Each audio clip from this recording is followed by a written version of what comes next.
Hi, morning everyone. Thank you for joining us. Sorry, I'm just a little bit late starting the meeting, but we are going to get going straight away if that's okay. So the first thing I need to do is just share my screen and welcome you all to this session today. So a really good topic. I'm delighted. There was actually 120 people register um, for this session, or over 120 people register, which I think is testament to the importance of the topic. For those that don't know me, I'm Pete Waddingham. I'm the National Net Zero Lead for the Health Innovation Network. Um, I just wanted to do some really basic housekeeping at first. Now, this meeting is recording, I can see. It should have done it automatically. I did change the settings on this session, so everyone should be able to bypass the lobby. I'm still getting little notifications, but hopefully some of the technical things are working. I just wanted to remind you all, as I'm sure you all do, because I do it on Teams webinars that I join, but please use the chat to connect. Please ask questions. I've actually set up the Q&A function as well in here, just to see if I can keep it a little bit cleaner. But certainly when I'm at webinars, I use the chat function and throw things in there. So yeah, please do that. Please connect, ask questions, and obviously tell us about all the great work. We may have technical issues today. I'm already facing some this morning, so just please be a little kind and sympathetic, and I know you will be. I've always got that nervousness when I do webinars that the doorbell's going to ring and the dogs will start barking, but I'll rattle through really quickly. I've got a couple of polls actually, just one at the beginning, then I've got another one, but I'm going to maybe split it after each of the main sessions, and it's the same question, and I often compare it to the friends and family test, which is really just asking you, have you had some value from this session today? Because really I'm here to hopefully add value to your work, and likewise you to mine. So that's a little bit of housekeeping. I just wanted to explain a bit about the Health Innovation Network. I'm sure many of you know who the Health Innovation Network are, so I'm not going to labour some of these. But, you know, we are here to try and bridge that gap between industry, academia, the NHS, and get innovation into the NHS, which we know is not an easy task. But some of our national programmes, certainly, they've had an impact on 3.2 million patients. We've looked at saving and have saved hours of healthcare capacity, which is a massively important priority in an ever stretched NHS. We're really interested in creating economic growth, and we've done that. And we want to see job security and jobs created. So we have some metrics. So yes, we want to see brilliant patient outcomes. Yes, we want to see and help the net zero agenda, which I'll talk about in a second. But actually, some of these other factors are really important to us, and we really want to see some of this innovation flourish. There's lots of ways that we can support the new government's ambitions, but I wanted to put that quote from Lord Darcy. Many of you might have seen that latest report from Lord Darcy, but I love that that paragraph at the bottom there. Given the global health imperatives, the NHS must stick to its net zero ambitions. There is no trade-off between climate responsibilities and reducing waiting lists. And I'm sure, you know, it's just pick waiting lists there, but I think we can talk about all areas, you know, and that's the reality. You know, we've got to help the NHS. We know politically there's been a big focus on it, and that Lord Darcy review was one of those areas. So how can we help the NHS achieve its objectives, reduce waiting times, look at primary care access, but get that net zero benefit? And I think there's many of us that are starting to think and come to that conclusion that we can do both, and we need to do both. So yeah, there's 15 health innovation organisations around England. I work at a national level. If you haven't already, please connect with your local HIN. I have got colleagues on the call.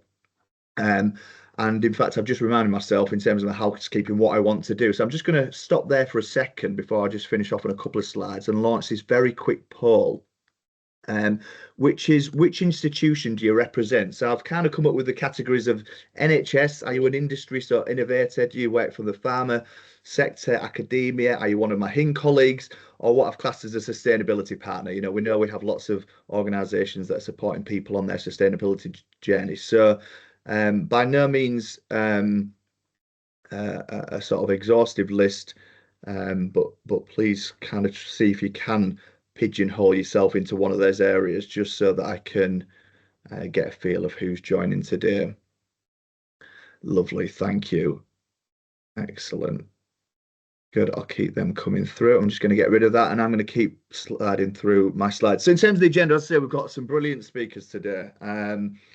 if it's okay, I've sent the agenda out, so I'm not going to go through this, but I've allowed within these different sessions a little bit of an opportunity for Q&As. Because I know what it's like, and I'm guilty of it as well. But obviously we're going to give you a lot of information today, but we want to allow people the chance, if you need to, just to ask a couple of questions, and as I say, move through some different themes and hear from some different perspectives. So lots going on, and as I said, a full agenda for the next 3 hours, and I'm hoping you can stay for most of it. If you can't, obviously we're recording it. Please dip in and out. I know again what it's like during these webinars.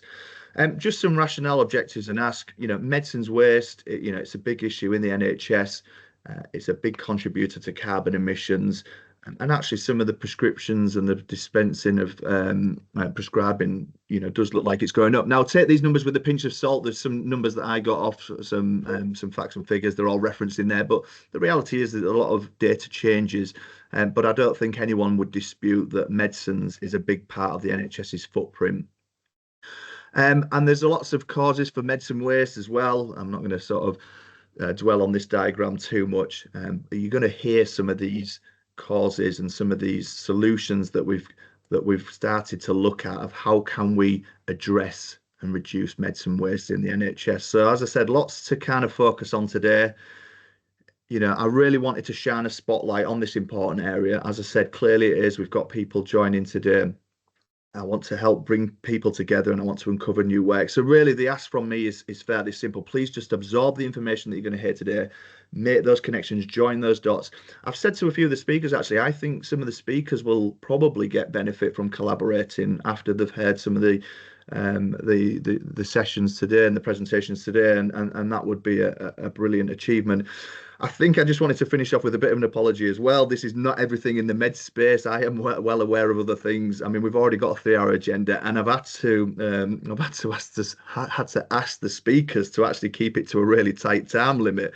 And so if you do need more information, if you're left wanting for more information from them, I think that can only be a good thing. And I know they'll give you time and then connect and find out more. So apologies to that. We're going to talk a little bit about funding as well, I'm sure, throughout this. And I just wanted to remind people that, in our role in the Health Innovation Network, we do try and do that horizon scan of funding opportunities. Now, this is just the SBRI as one example, but lots of innovators have been successful securing that. And some of this money has been net zero, but there's been a few calls recently that are not net zero, but as I said, can help the net zero agenda. So I want us to be able to constantly think about where that money might be. And as I said, we as a HIN network help people navigate that. I just ran a net zero research roundtable session last week to focus on some of the funding that I see in my role. And one of those examples is like the up and coming NIHR decarbonising health and social care system. I think that's a cracking pot of money. There's plenty of time to collaborate on that. Medicines, I would have thought, features in that funding call in terms of if we're going to decarbonise clinical pathways, as the statistics show, medicines is a key part of that, as is innovation. And lastly, I know there's people probably seen on the news, there's actually another hurricane hitting Florida, but I saw a really interesting YouTube video last night that just cemented why we're getting this adverse weather. The temperatures are rising in the oceans. Now, obviously, I've just used a picture of some devastation that people were seeing on the news from a week ago. This current hurricane is getting worse, but actually, maybe I should have picked some UK stories. Oxford and down south got hit. Luckily, in the area that I'm in East Yorkshire, we didn't, but we are prone to flooding. I'm a flood warning in the area. And we saw some devastation across Eastern and Central Europe only a couple of weeks ago. So this is happening now, and I think it's always useful to remind ourselves, why do we do what we do? So thank you for your time. Please obviously connect with me if you need to. But let me hand over to our first speaker, Peter Morgan from NHS England. Thank you, Peter. And I'll stop sharing my screen and hopefully seamlessly hand over to you. Brilliant. Thanks very much, Pete, for that really well-worded introduction and the setup for today. Hopefully everyone can see the slides on. If someone's got their camera coming up, perfect. So thanks very much, Matt. So morning all, I'm Peter Morgan, Head of Medicines Net Zero for NHS England, as introduced. So the NHS is big. It's 1.4 million healthcare professionals. We are rivaled only in size by the Chinese army, the American army, Walmart. We're the 7th largest organisation in the world with £180 billion worth of spend.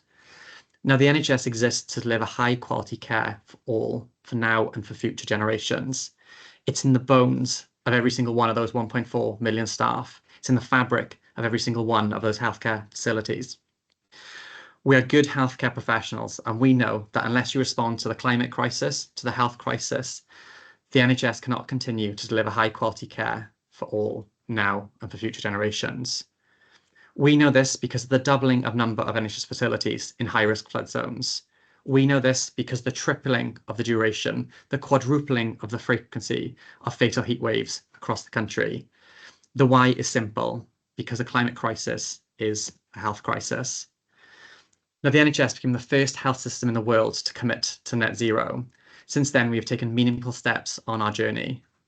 We've committed to net zero by 2040 for the emissions that we control directly, and net zero by 2045 for the broader emissions we can influence, both with earlier 80% reduction targets, because it's the emissions that we reduce now that matter. This chart shows where the NHS emissions sit. For medicines, that's 5% within our carbon footprint, made up of anaesthetic gases and inhalers. Medicines for priority action, where we know their impact and we know how we can reduce them. I'm not going to talk too much about these today, but I know there are speakers on the agenda who will be able to share their experiences. The remainder, that 20%, sit within the manufacturing supply of all other medicines. Now, medicines are the most common healthcare intervention. They are fundamental to the high quality care we can deliver, as well as a key contributor to our carbon footprint. To continue providing this care for our future generations, we don't want to exclude suppliers, to limit access or limit innovation.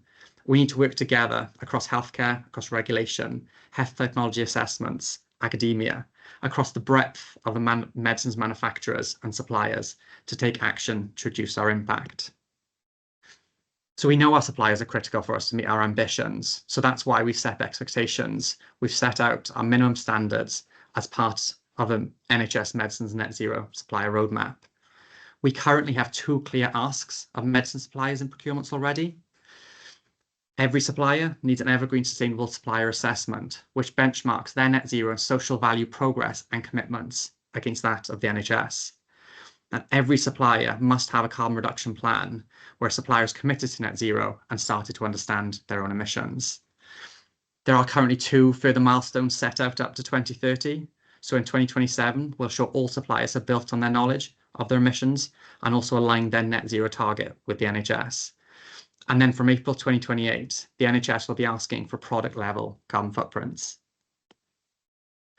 So to support better access to consistent high quality environmental impact data, we have supported BSI, what used to be called the British Standards Institution, along with the Office for Life Science and a consortium of pharmaceutical manufacturers to produce a publicly available specification, PAS 2090, which will outline how we expect suppliers to measure, report, and communicate product-level environmental impacts.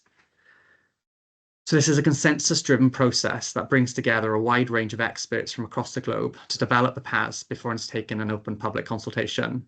Current timelines put this public consultation some point in April next year, with the final PAS publication expected in September 2025. We only have time to scratch the surface on this today, but you can find out more via their engagement hub. The QR code screen will take you there.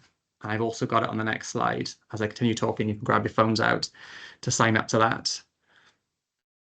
So the standard will take time to produce.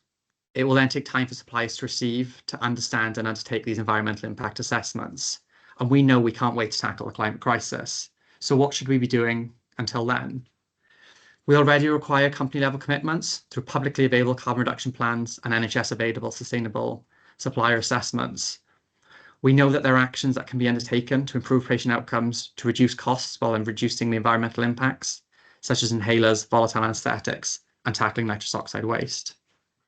We can also focus our efforts on healthcare priorities that align to our ambitions, such as antimicrobial resistance, like appropriate course length, early switching from IV to oral dosage forms when clinically appropriate, which will also have a benefit on staff time. We can reduce overprescribing or oversupply, where medicines are no longer needed, no longer having the desired clinical effects, or indeed causing harm, or even worse, won't be used at all. These improve clinical outcomes, patient experience, reduce cost and emissions. We can also change the way that we focus and work within healthcare. We consider our resource use and how we generate waste. And if you have an impact, if you work in the manufacture and supply of medicines, we can make medicines more sustainable at the point of design, at the point of manufacture, before it makes it to the patients. So progress of all of these can be measured via activity measures like SABA over-reliance, AMR metrics, overprescribing metrics. I know understanding these impacts in carbon emissions is more powerful and shows more tangible benefit to the environmental impact, but let's make sure we're still making action while we understand the impacts. And finally, we are at a Health Innovation Network meeting at the end. Let's engage in research innovation. Let's work together to solve some of these problems we're facing. We can improve our own and others' understanding and knowledge of the environmental impact. So that's it from me, a very quick overview of measuring the environmental impact of medicines. I'm happy to take any questions if we still have time. Peter, I might just hold questions for a second and say thank you for the round of applause. That's really good. And thanks very much. Yeah, it's nice to see them claps. And I did say in the email to people, I'm genuinely hoping that you will learn something new or you'll make a connection. And I was with my QR code there on my camera scanning that because I was aware of that web. I've just not had a chance to digest it. So I really appreciate you sharing that resources. It's the first time I've seen it, and I'm sure many will be the same. Can I just see if Professor Mike Crooks is on the call, because I know Mike has to go to another call. So what I'm hoping to do is maybe just allow him to do his presentation, and then that gives that flexibility. Mike, are you there? I am indeed, Pete. Hopefully you can hear me. Lovely. Yes, we can. Yeah. So yeah, as I said, you fire away. The internet's not brilliant, Mike, actually, which is not normally when we have a chat. But let's go with it. And as I said, the challenge may be because I am currently at a conference. So I'm with you. Well, we're on a conference centre. I'm with you. Well, we can hear you, Mike. We can hear you really well, and you've turned your camera off, and that might not be a bad move. So you fire away. Obviously, I've got your screen and your slides if I need to share them. But let's see if you can share them yourself to have that. Fantastic. To have that control. I can make that work.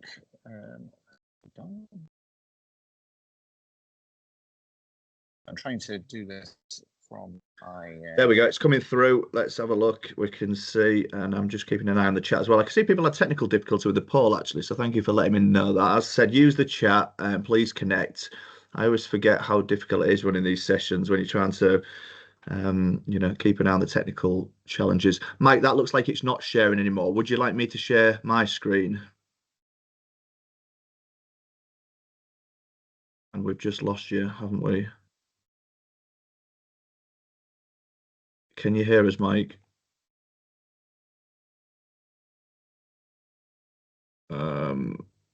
Yeah, thanks for posting that, Peter, about the okay, we look like we've hit some technical. I am back, but clearly you're going to be best to share your screen. Yes, okay, let me do that right now. If you can share my slides, that'd be great. So just while you're doing that, as an introduction to myself, so I'm Mike Crooks. I'm a professor of respiratory medicine based in Hull. And I'm subspecialty interest across asthma and COPD. And for the next kind of just under 10 minutes, I'll be talking you through a programme of work that we've delivered that started in Hull and East Yorkshire and has then been scaled and is available to around about a third of all primary care networks in the country at present. So the program is called the SENTINEL Project. It's about improving clinical outcomes for people with COPD, with asthma, and through improving clinical outcomes, driving sustainability. So if we move on to the next slide, please.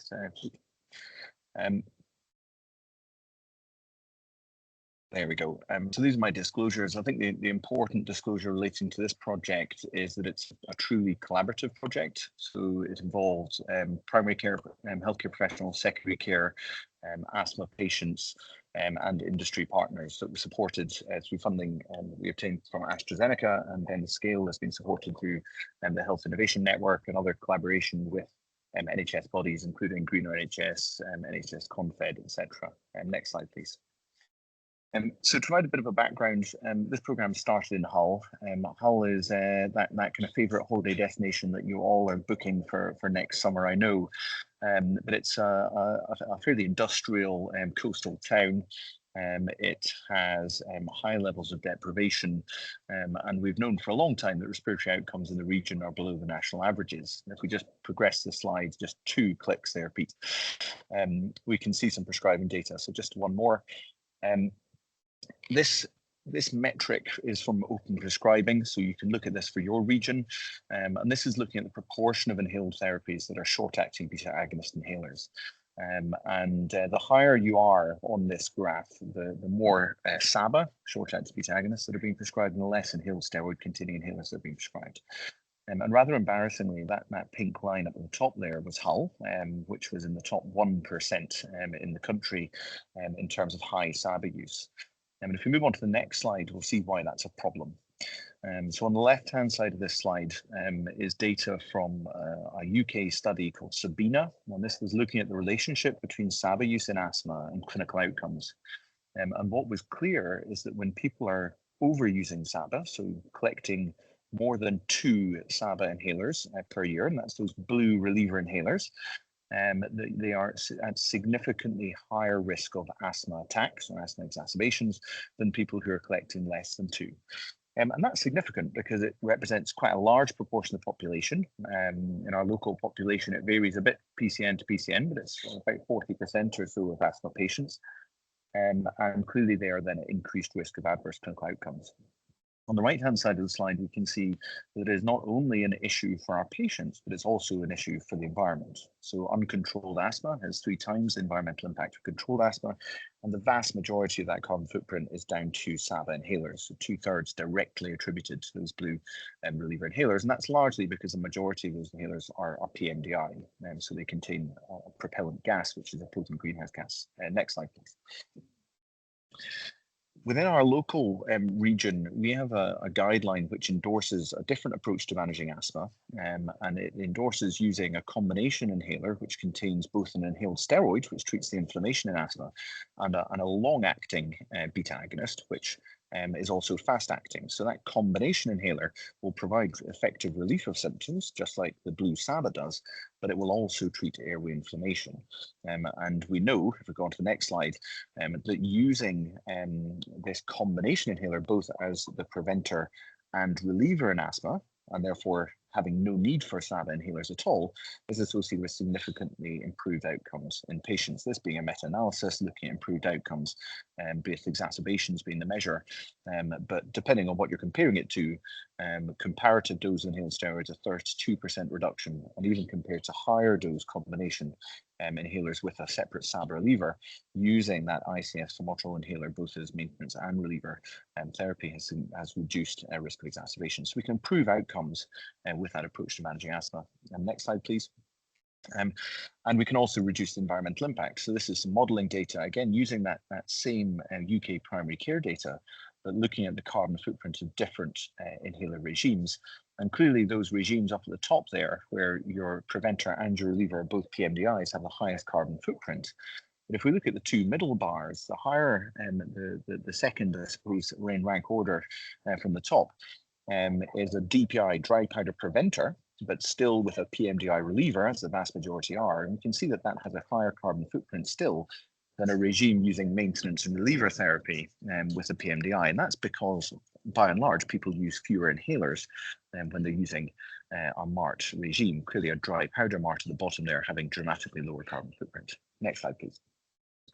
So what we recognized was that if our guideline was being implemented locally, we should, 1, see significant improvements in clinical outcomes for our patients, and secondly, we should see a significant reduction in the environmental impact of asthma and its treatment.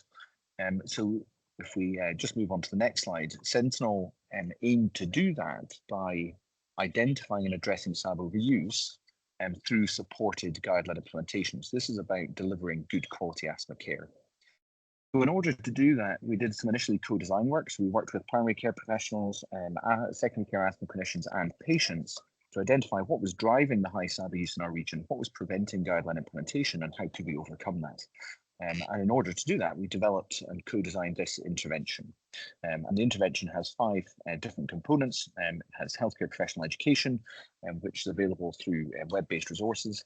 We set out some specific gold standard prescribing practices, which we asked participating primary care organisations to implement. And we supported and advocated reviews of all asthma patients who were overusing SABA, starting at 6 or more SABA and then reducing to 3 or more once we'd got through that higher risk cohort.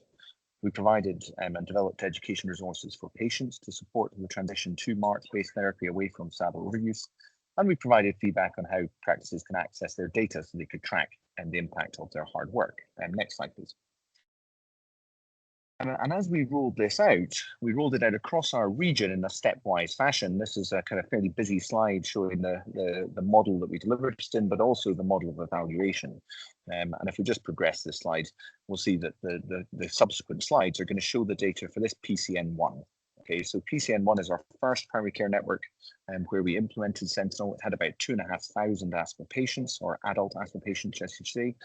And these are the outcomes that we saw from the year pre-implementation to the year post-implementation, looking at the proportion overusing SABA. So that's the 3 or more SABA canisters per year on the left-hand side, dropping from 46% down to just under 24%. And on the right-hand side, that even higher risk group in terms of exacerbations, going from 30% with 6 or more SABA down to 13%. So really quite significant reductions in SABA inhaler use. But importantly, moving people from a high risk category into a lower risk category. Next slide, please. And reassuringly, that is what we saw in terms of exacerbation data. So we've got 3 kind of groups here. On the left-hand side, it's that full 2,500 patient population. And we can see that about 15% of those patients had at least 1 exacerbation in the year before, and that reduced by 8% relative reduction to the year after. So a fairly modest reduction in exacerbations at that population level, but still there. The central group there is, I think, the one to focus on, because of that 864 patients were those that were reviewed as part of the programme, having been identified as those overusing SABA to begin with.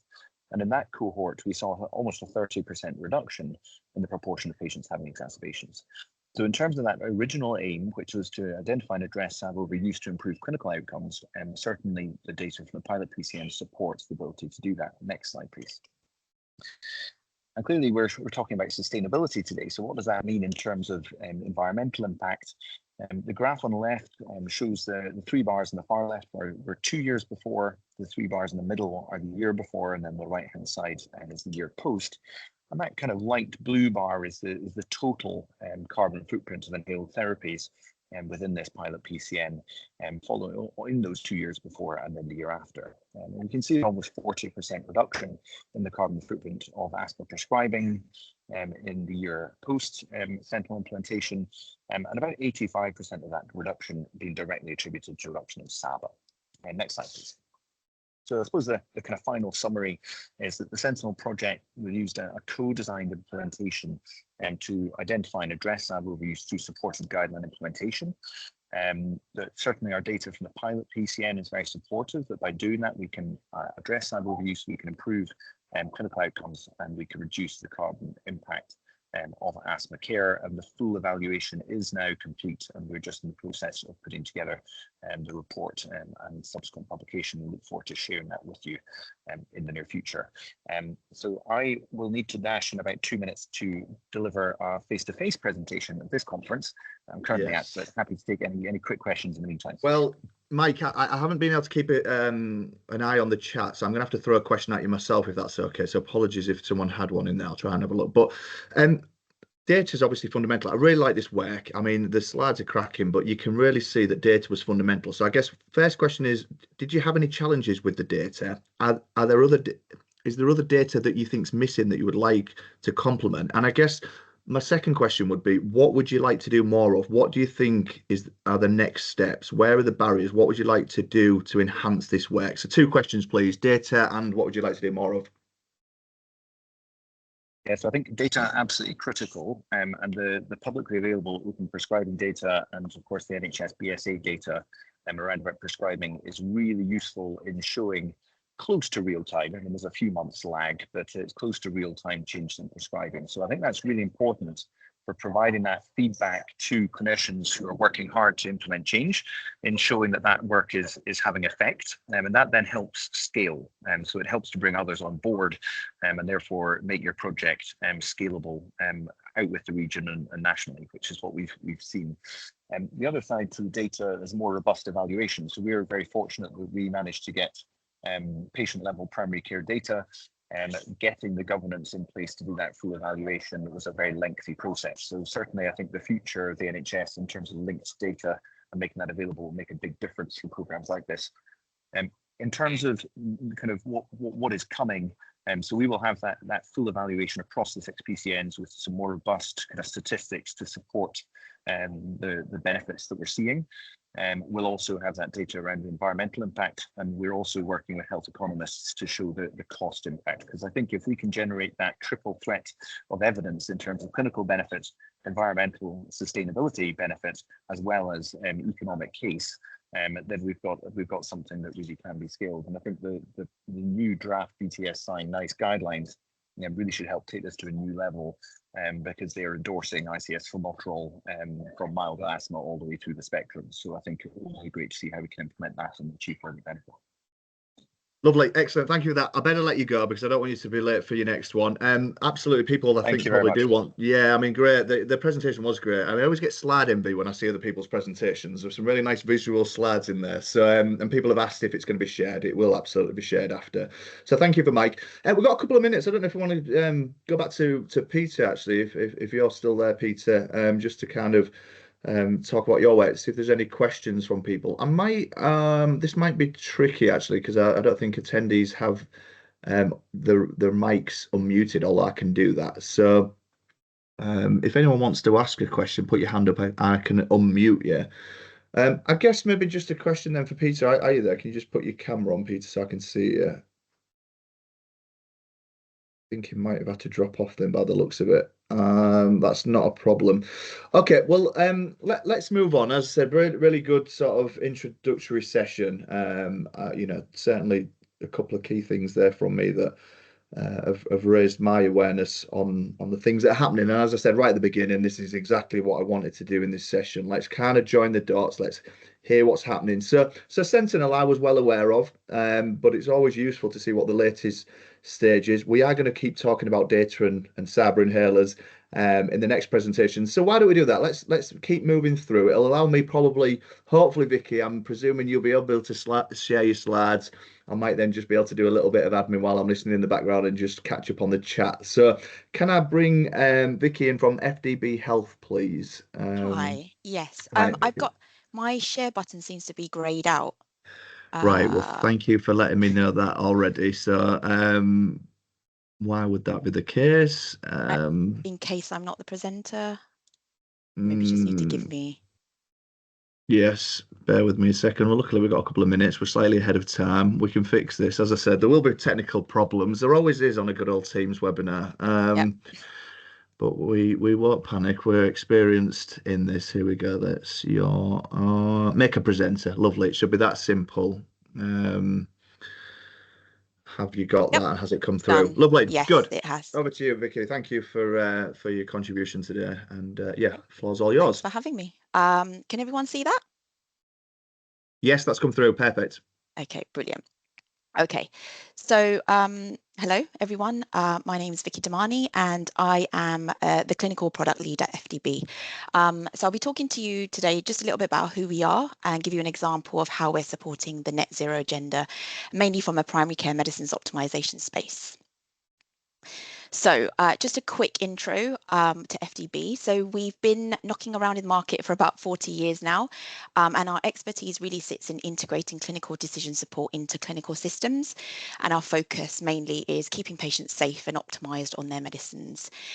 So if you haven't heard of us before, it's usually because we've done a really good job at partnering with our clinical system partners and really embedding our solutions into the workflows that you use. So most people actually just won't be able to tell that they're interacting with an FDB solution. In any ICB or home nations healthcare system, chances are you'll be interacting with at least one, if not multiple solutions in our portfolio. And I'm sure if you look to the right of the screen, you'll see our top 20 partners we're integrated into, and I'm sure you definitely will recognise some of those. So what are these solutions? We actually have 4 in market now. Multilex is a drug database. It's our 40-year-old solution, and it's essentially the bedrock of clinical decision support. So things like drug-drug interactions, contraindications, allergies, and dosing. We then have optimise RX, which has been around for about 10 years, and that's our point of prescribing solution in primary care, and you'll see more of that later on. We've got about 70% coverage of general practice in England, Wales, and Northern Ireland. And our newest solution is Analyze RX, which supports primary care with medicines optimization at a population level. Now, it's live in Analyze RX is live in across 5 ICBs at the moment, many PCNs, but mainly those who use EMIS, because we're currently preparing for our rollout of our early adopter program for TPP. And I will just mention Optimise. So it's a newly, we've actually acquired the solution, fairly new. So it's focused around supporting ICB medicines optimization teams to plan, coordinate, and track their priorities and projects across the system. Okay, so what am I going to talk to you about today? So I'm here to really give you just one example of how our point of care prescribing solution, Optimise RX, supports clinicians and patients to reduce carbon emissions from inhalers. And this is really about getting it right at the first prescription so that we're not having to switch patients retrospectively, because that can be very difficult for the clinician, can be very difficult for the patient. So some of you might be familiar with the National Medicines Optimisation priority to reduce the carbon footprint, as well as to improve respiratory outcomes, and specifically looking at the overuse of SABA that we've just heard about, the overuse of SABA in asthmatics. Now, Optimise RX plays an important role at empowering our prescribers to offer and discuss those low carbon inhalers when they're initiating adults on their first inhaler. And we have 18 messages that are created by our in-house clinical content team that are readily available for ICBs, and they can just enable those straight away and tailor them according to need. So they can tailor which inhalers that our messages trigger on, and which alternatives are offered to the prescriber in the clinical system. Now, as well as that, we also work very closely with any of our customers who have more bespoke needs, and we produce messages that align to their specific clinical pathway. So for this particular area, we have about 34 messages that cater for the needs of ICBs who want these messages to present for children, who may actually want to offer retrospective switches rather than only at the first prescription, and to make sure that when they're offering switches, we hard code into the messages so they don't present in specific patient circumstances where we know that a switch is not going to be acceptable. So what does that look like in the clinical system? So a prescriber will go in and select an inhaler which has a higher carbon burden. And at this time, we present in the workflow to intercept and tell them that they can actually choose to prescribe a lower carbon alternative. They can reject or accept. And if they accept, in this case, the ICB has configured 2 preferred choices which present, and the prescriber can choose one based on the patient's ability to use the specific product. Of course, we've got one that's an MDI and one that's a DPI. I've used an EMIS demo example here, but we've exactly the same functionality, just mapped to a System 1 TPP prescribing workflow. So what's the impact of choosing a low carbon inhaler first time? So if we look at one of our national messages, so this is only at the point of first initiation and in adults, we've got that message enabled on about 70% of our customers, and it has a fairly good acceptance rate. So we've got some ICBs that have really high acceptance rates and some that have slightly lower, and we tend to find where there's been that prescriber engagement, it tends to be higher. So based on an average acceptance, we've kind of done some modelling around what that impact to the environment would be for our most popular alternative selection. So the most popular one that we see from our data is the Ventolin Evohaler going to the Salamol MDI. And this actually saves about 3,700 tonnes of carbon dioxide emissions per year across the 70% of general practice that have us switched on. And now if we put that number into the number of mature trees that would be needed to absorb that quantity of CO2, that equates to about 22,520 trees. And just for interest, although less popular a choice, because again, it's that MDI going to a DPI, if we were to take the same acceptance figures and model them against a perfect scenario where they chose the Easyhaler, this would have saved 6,300 tonnes of CO2 emissions, and that's just under 40,000 trees to absorb that. So hopefully you can see that getting that inhaler selection right at the first time and empowering the patient to make that choice has a really meaningful impact. So again, following on very nicely from the previous presentation, we all know that the byproduct of good respiratory control is, of course, less inhaler waste and less CO2 emissions. And this is where our population level medicines optimization solution comes into place to support practice and PCN teams to prioritize and optimize care of their asthmatics. So again, all in the clinical system, they have immediate access to our breadth of content and can easily get to our area of focus. So we've identified a cohort here of asthmatics who are receiving excess relievers, and hopefully you can see we've split them into the two buckets so we can tell where we know there's absolutely no preventer regimen in place. So those patients might be few, but they're very quick to get on top of and offer support. And you can take that prioritization further at the practice or PCN level, and they can actually configure the list. So they can add the columns that they want to add, and you can then focus on whether, for example, they've got a very poor asthma control test, or whether indeed they've even ever had an asthma control test questionnaire sent out to them. You can also look at asthma exacerbations, and then a whole host of metrics that can better support the clinician or the practice to get to the patients with the most gaps in their care, the most gaps in the knowledge, or the most urgent need first. And mainly our users work on these lists simultaneously across a practice MDT or across a PCN. They can delegate and collaborate within the system, so they don't need to export this out, becomes static from a data perspective. They don't need a paper trail. And the solution remembers that prioritization that's been set every day. So new patients may fall into the list. And as you get results in, if their asthma control test is good, they can fall to the bottom, and you can easily see that's an oversupply issue. And we found that our users are easily able to delegate getting those patients booked in to close those gaps in monitoring by using non-clinical staff or pharmacy technicians. And that really ensures that when the patients are booked into those clinician slots, they have all their checks and questionnaires complete, so the clinician is ready to care. And that's the most important thing. And they have the most up-to-date information to be able to have that discussion with the patient. So it's a bit early days because we've only really got a year's worth of data, unlike Optimise RX, we've got absolute a decade's worth. But we've been trying to look at delving into that data a bit more. What we have found is we had about 13 practices who've used Analyze RX to support with these two specific opportunities. And at high level, we found that there were 382 patients who had a reduction in excessive SABA prescriptions.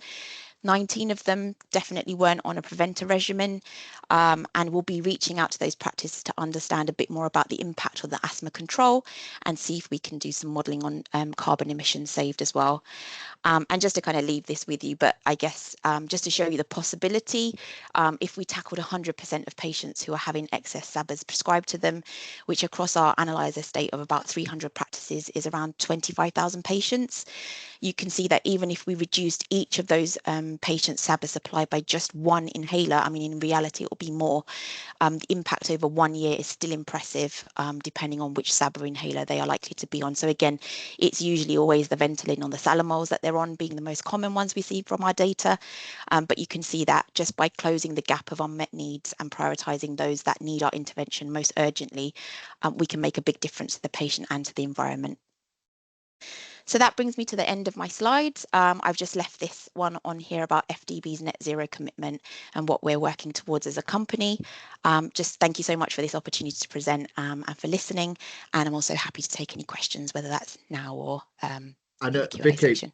Really, really good. I was just wondering the same thing. I might just throw in one or two now. I Yeah. don't want to run over too much, and I know we've got Kenny waiting for his presentation. But there is a couple in the chat, and forgive me if you did cover this because I was kind of reading things at the same time you're speaking. But is the decision to accept or reject solely the practitioner's subscribers, or does it include input from the patient? Was the first question, and then is there any financial saving with the switches? So there were two questions that I could just see. But apologies if you covered this after those were asked. Yeah, so for the purposes of the accept and the reject, it will be the prescriber that makes the decision to press the button, but hopefully this will be after they've had that discussion with the patient. So where they're usually, because our national messages are at that first point of prescribing, the patient will be there in some form, whether online, video call or face-to-face, and they'll be able to ask the patient if they would be happy to make that lower carbon inhaler their first prescription. Lovely, thank you. And then the financial question, was there... Sorry, I was just reading another one. Someone was saying about acronyms. Someone said about acronyms. So TP is the system... System 1 TPP, which is another clinical system. Apologies. Lovely, good. Okay. I mean, just a very quick observation from myself. I really like these presentations. As I said, I hope it gets cogs ticking. If I think about a carbon reduction plan that a business might need, and you've nicely put that at the end, so thank you for doing that, actually, and showing FDB Health's commitment. But people need to think about projects. As we speak, there's lots of ICBs and trusts refreshing green plans and thinking about what projects could they implement to decarbonise. And the reason I like these presentations is you can see that companies have started doing some of that quantification of if we did this, this could be the benefit. And that's really important when we're looking at the things that we might want to implement. So let's move on to Kenny. Kenny from Triscribe. You're going to talk about prescribing data in hospital, aren't you, Kenny? That's right. Yep. So let me see if this screen share is going to behave itself. Good. And then just again, while you're doing that, Kenny, thank you for everyone that is connected in the chat and putting these little comments and making the suggestions. I really appreciate it. I will be digesting this after the call as well and summarising. So thank you for doing what you're doing. Lovely. We can see your screen. Over to you. Okay, brilliant. Right. Thanks very much, Pete. So I'm Kenny from Triscribe. I'm the CEO of Triscribe, and it's great to have the chance to speak to you all. Thanks, Pete, for setting this up and for inviting us to talk. So a little bit about Triscribe. We're a digital health company, originally a spin out from the University of Edinburgh, and we do analytics and AI based on data about usage of medicines in hospitals. And actually what that really means we do is we solve the very messy landscape about medicines data usage in hospital for you. So we're combining and comparing and organizing data from, some hospitals have as many as 5 or 6 different electronic prescribing of medicines administration systems, EPMA. They all have pharmacy stock. Some of them have closed loop prescribing. Some of them have critical bits of information in other systems. And we kind of get all that data together so you can actually get a proper complete view. And traditionally, that, historically, people have been using it primarily for clinical use cases. So information to support antimicrobial stewardship is our first use case. People use it to track missed doses. They look at medication safety issues. They look at compliance with medication policies and a whole range of different stuff around that. And we provide it in 2 main forms. So there's management information there so that people can review progress against KPIs, usage over time, kind of the example Vicky's giving there, over a year. We will get all the data from the hospital for as long as they've had electronic prescribing, and you can look back and forward and see what's being used. And we also provide a lot of stuff that's in the form of support for the daily work of frontline staff. So trying to support cost reduction and productivity agendas, giving them the data they need to tackle some of the sequence, again, monitoring compliance. We track bed days on a daily basis so people can get a real understanding of the scale of usage and normalize for that. And we've recently been working on a project to provide better data about shortages in hospitals and help pharmacy procurement teams around that type of stuff. So we're pretty good at getting the data. Why am I here? You've already seen a version of this diagram. You know, medicines are a huge part of the NHS carbon footprint, and if we're serious about net zero, we have to tackle it. And there's the 25% that Peter Morgan talked about. In a hospital setting, there's actually stuff in that medical equipment area as well, for reasons which will become obvious in a second. And the reality in hospitals, at least, it's interesting to hear Mike talk about the primary care data. There is not very good quality data around on how these things are being used. And there is not data at all that I can find on how the medicines are used at a granular level of, well, what is the carbon footprint of that medicine compared to that medicine, or what's the carbon footprint if that one has been manufactured in India versus manufactured in the UK, or those types of factors. And hopefully the BPI thing that Peter shared will be moving some way towards that. I think UMaker probably is going to talk next, or doing some work on that as well. So there isn't great data there. We think we can help solve that. We're not really massively into targets and ambitions and goals. We're very much of the mindset of what can we practically do to help clinicians and staff right now who are trying to tackle some of these problems. And we like to get to practical solutions, and we've kind of become a trusted resource for using data to solve practical problems. That's really a lot of the value proposition that we have for our hospital customers. And so we get to that, and we can get to it quickly, because there's no point complaining there isn't data around. We get there and we use the data that you do have in a hospital to make the best use of it. So some examples. Kenny, sorry, Kenny, my screen hasn't moved. Sorry, my screen hasn't moved on. I'm still on the slide. Why am I here? Is that the right slide, or should it have moved on? That's fine. I'm just about to click on. Thank you. Sorry. Yeah. So what are some of those practical uses? And what we're starting to see in recent times is those practical questions and problems we're solving are coming from net zero teams and sustainability teams and asking. So they should have moved a slide now. So what are we actually doing now practically that people can use?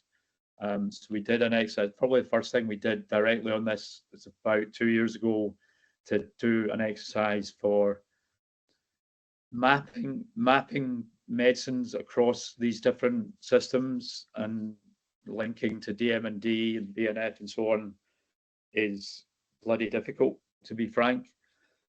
Gases were pretty tricky, and we did a big exercise to do that. So now gases usage can be tracked daily and right up to date, right across various areas of the hospital. We're now going into doing some work on the way of mapping, drug mapping for meter dose inhalers. So the hospital use of all the things that Mike and Vicky were talking about. And we're also seeing teams now coming into specific areas where they're like, we don't know for sure what the numbers are, but there must be some carbon footprint benefits to be used in that. So IV doses is a big example. You can look at different reports, but giving a medicine intravenously, something like 60 to 80 times the carbon footprint of giving a pill. And so you have a bag, a tube, a catheter. You also have staff time and whatever. And those bags and tubes, catheters, all that plastic is sitting in the medical equipment box on the pie chart. So what I say is there's even more emissions in other parts of the chart. So we've been doing so, and that's interestingly, Pete, very much linked to a sustainability business case for a particular hospital, where they're focused in on IV use of paracetamol in theatres, and also IV use of magnesium, particularly magnesium sulfate, as areas where they think they could change prescribing practice and reduce carbon footprints, so those things. So we've got 2 doctors working on each of those, and actually what they're doing right now, so I don't have the kind of results that Vicky has to share, but what they're actually doing is looking to say, how do we link that to real cost benefits for a business case as well? So, for example, an IV dose of paracetamol will probably cost you about £4, and a pill might cost you 4p. I don't have, you're 2 days ahead. I'm about to get the equivalent numbers for magnesium sulfate as well, but it's going to be a similar sort of scale. Having said that, honestly, I think the cost business case is easy. It's taking some time to put it together, but I think you could do it in 5 minutes. The real question is, you know, the real scarcity in the NHS isn't money, it's resources. So how do we work in a way that gives better use of those resources for hospitals to actually tackle the real problems? And I think that's why data is so important. So, you know, if you're going to allocate some people's time to do this, if they spend the first 3 months building a new spreadsheet or a new Power BI resource just to drag the data out of the systems, that's not a particularly good use of scarce resource. So those are some things we're doing now, and we can see plenty more stuff coming in the future where we can keep building and keep doing more to help. The next biggish project for us, which we're kind of in the foothills of scoping out, is developing a complete view of stock for a hospital that does have closed loop prescribing right across the hospital. I'm pretty sure there isn't a single hospital in the UK that actually has a complete view of what medicines it has in the hospital at any given time. So there's going to be lots of use cases for that. But for example, if you're trying to manage waste in a hospital, how do you know what the waste is and what the cost is if you don't really have a clear view of all the stock and how it's been used? So that's going to be an interesting project. We'd love to integrate more precise data about carbon footprint. You know, what is it in the ingredients and manufacture of drugs, the sources and shipping of them? Yes, forms of administration, and do a more holistic view of that, not just specific drugs to pick off, and start bringing in the carbon impact of saving staff time and those types of things. And we're, you know, I'm a business person and an accountant by background, so, and the rest of my team is all technical software developers, so we love doing analysis, but the analytics and the AI won't solve anything. It's useful and it's important, but it's just numbers. So yeah, well, you know, solving those practical problems, what we want to be doing is working with hospitals, other innovators, other companies, any part of the network, to build partnerships to get changes, real on the ground changes to how medicines are bought and prescribed and used. That's it. Thank you very much for listening. My details are there and they'll be on the slides when they're circulated. Very happy to talk to anyone about how we can work in partnership and help make a difference to this stuff. So thanks very much. Thank you for that, Kenny. I've just tagged you in a comment in the chat. I think Alifa wants to know if who you're working with in Scotland, but I'll let you kind of respond to that in the chat.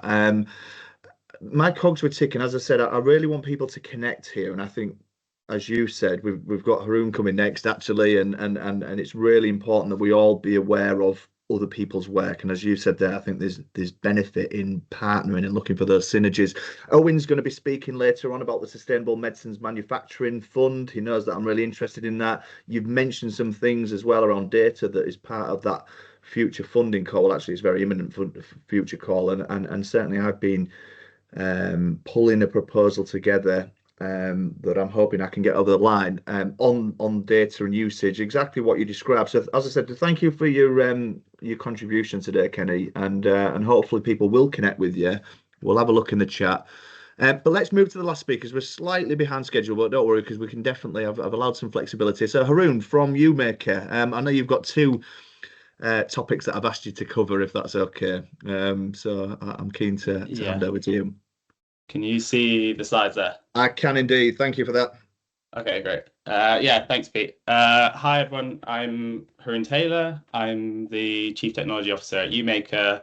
Today I'm going to be giving you a high-level overview of UMaker and the Sustainable Medicines Partnership, highlighting two innovative projects that we've been working on this year, the Every Dose Used Reducing Wasted Medicines Playbook and the Medicine Carbon Footprint Classifier.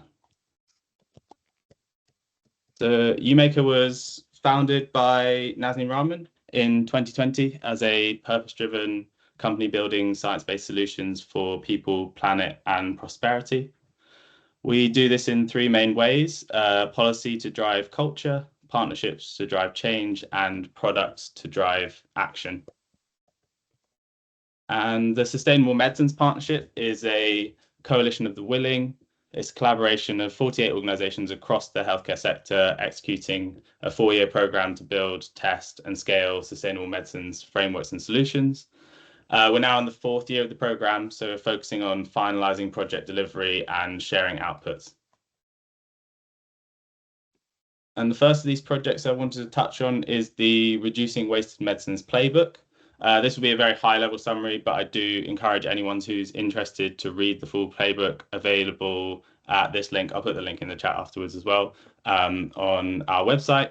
The playbook acts as a launching pad to understand and start to solve the problems of wasted medicines, which we define here very specifically as ready-to-use medicine products that are never used.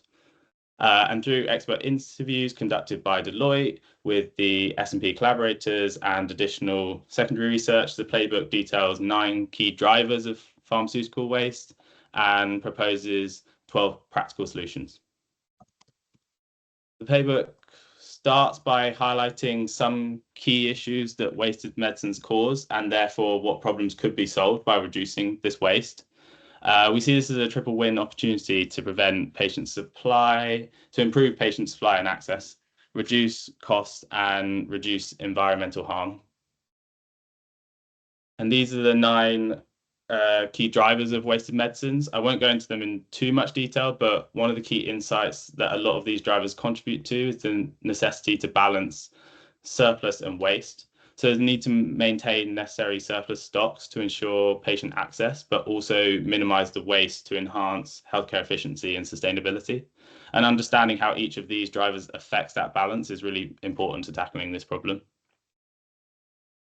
Then we use those drivers to propose 12 solutions. And these are presented on a scale from more independence to more collaboration. So on the left-hand side, this gives people a practical starting point of solutions that can be implemented as a single organization. But also as we move through the scale to the right-hand side, shows those more complex solutions which will require more collaboration to be successfully implemented. And the playbook ends with an action plan to help individuals and organizations in the medical supply chain get started with reducing wasted medicines. Then the other project I wanted to touch on, which stemmed out of our partnerships and has now become one of our key products to drive action, is the Medicine Carbon Footprint, or MCF classifier. MCF classifier is a suite of applications to measure, classify, benchmark and visualize carbon emissions of small molecule medicines. So it's trying to tackle that 20% other than anesthetics and inhalers that both Peter Morgan and Kenny Fraser showed in that diagram. And we've made a lot of exciting additions to the MCF classifier suite that I wanted to share with you today. So firstly, the MCF formulary, which is a free educational tool where you can explore ratings of over 4,000 medicine products in a hopefully familiar British National Formulary format. The MCF formulary is purely an educational tool and includes carbon footprints for tablets and capsules with 1 pharmaceutical ingredient. The formulary has now been live for 6 months now, which has allowed us to gain lots of insights of user feedback and how people are using this type of information, and also requests for additional information that they might require. And secondly, on the right here, the MCF classifier paper is now available in open access. This lays out the full methodology that underpins all the MCF classifier products. So please read that if you're interested in more details of how we footprint medicines systematically at scale. We've also done a webinar with the Health Innovation Network that goes into a lot more detail of the method. So you can watch that on YouTube because that's more exciting than reading a paper. One of the key conclusions from the paper is that antibiotics contribute a significant proportion of the carbon emissions of medicine products prescribed in England. So we took the set of 2,214 prescribed products in January 2023, which we could footprint, and that equates to about 2.2 billion doses. And within that, penicillins accounted for about 2% of the doses, but 15% of the carbon emissions. We believe this presents a potential triple win opportunity closely aligned with antimicrobial resistance initiatives to reduce the use of antibiotics, benefiting patients, saving cost and reducing emissions. So where are we now? This summarizes the suite of MCF classifier products. So at the bottom, we're still maintaining MCF formulary. It's going to be a free resource going forward. We encourage people to use it, start thinking about the difference in carbon footprints between medicines. We're also working with manufacturers and organizations to produce detailed product-specific reports. These MCF reports you see in purple here, they're compliant with product carbon footprint standards. And also later this month, we're launching MCF data, which extends MCF formulary in a number of areas. Firstly, it includes many more medicines, some of which are liquid forms, and also medicine products with multiple active pharmaceutical ingredients. It also considers not only the active pharmaceutical ingredient, but additionally the excipients and primary packaging of the medicine. And finally, it provides those grams of carbon dioxide equivalent values, as well as the traffic light style categories that you find in the MCF formulary. And this is going to be set up both as a subscription service and a one-off extract where you can request a small subset of medicine products such as antibiotics. And yeah, that's everything for me. Hopefully I've left enough time for some questions. You have indeed. No, thank you for that. I think thanks to Matt for putting the links in. So Matt's been Matt's making sure that, yeah, lovely. So we've got access to that. I just wanted to say again, I'm one of those 3,100 users. Actually, I have used the free tool. Really, really useful. If you haven't, click on those links. As Haroon said, we've been part of that Sustainable Medicine Partnership, and I continue to engage with that group. Really, really good. I get to meet loads of brilliant people doing lots of different work. I mean, Haroon's just only touched on 2 of those things, but there's lots of other things going on. And as I said, I think we've really got to help people join the dots on this work. And I'm thinking, as you were speaking, the amount of grants that are coming out where people need to do some form of carbon quantification and to try and get the numbers in order. This is why we need to be aware of these resources. And then it highlights, as you've done there, opportunities. There was a recent call, actually, wasn't there, for antimicrobial resistance with SBRI. And I'm not sure if anyone thought about the medicine's footprint in terms of the projects that they were putting forward, but certainly SBRI ask for the impact from a net zero perspective. And I think, yeah, my job is obviously to fly the flag for some of these resources, make people aware.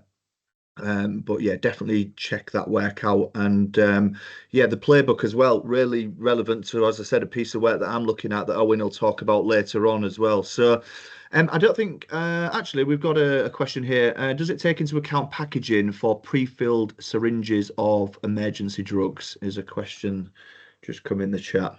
So the MCF formulary only takes into account the active pharmaceutical ingredient. The MCF data takes into account the primary packaging, so the packaging used in the manufacturing process, and it takes it from, we use the term cradle to gate. So anything that's past that and is used, like packaging that's used as part of the use, won't be included, but the packaging that's used in the manufacturing of the drug is included. Excellent. Thank you for clarifying that. And good, Kenny, to see that you put in a bid for SBRI.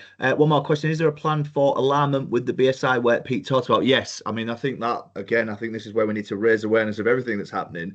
And Pete did talk about that has that publicly accessible specification that's in development. So Haroon, I guess the question is, was you aware of that work? Have you been linking with Peter? You know, where's the synergies there on that?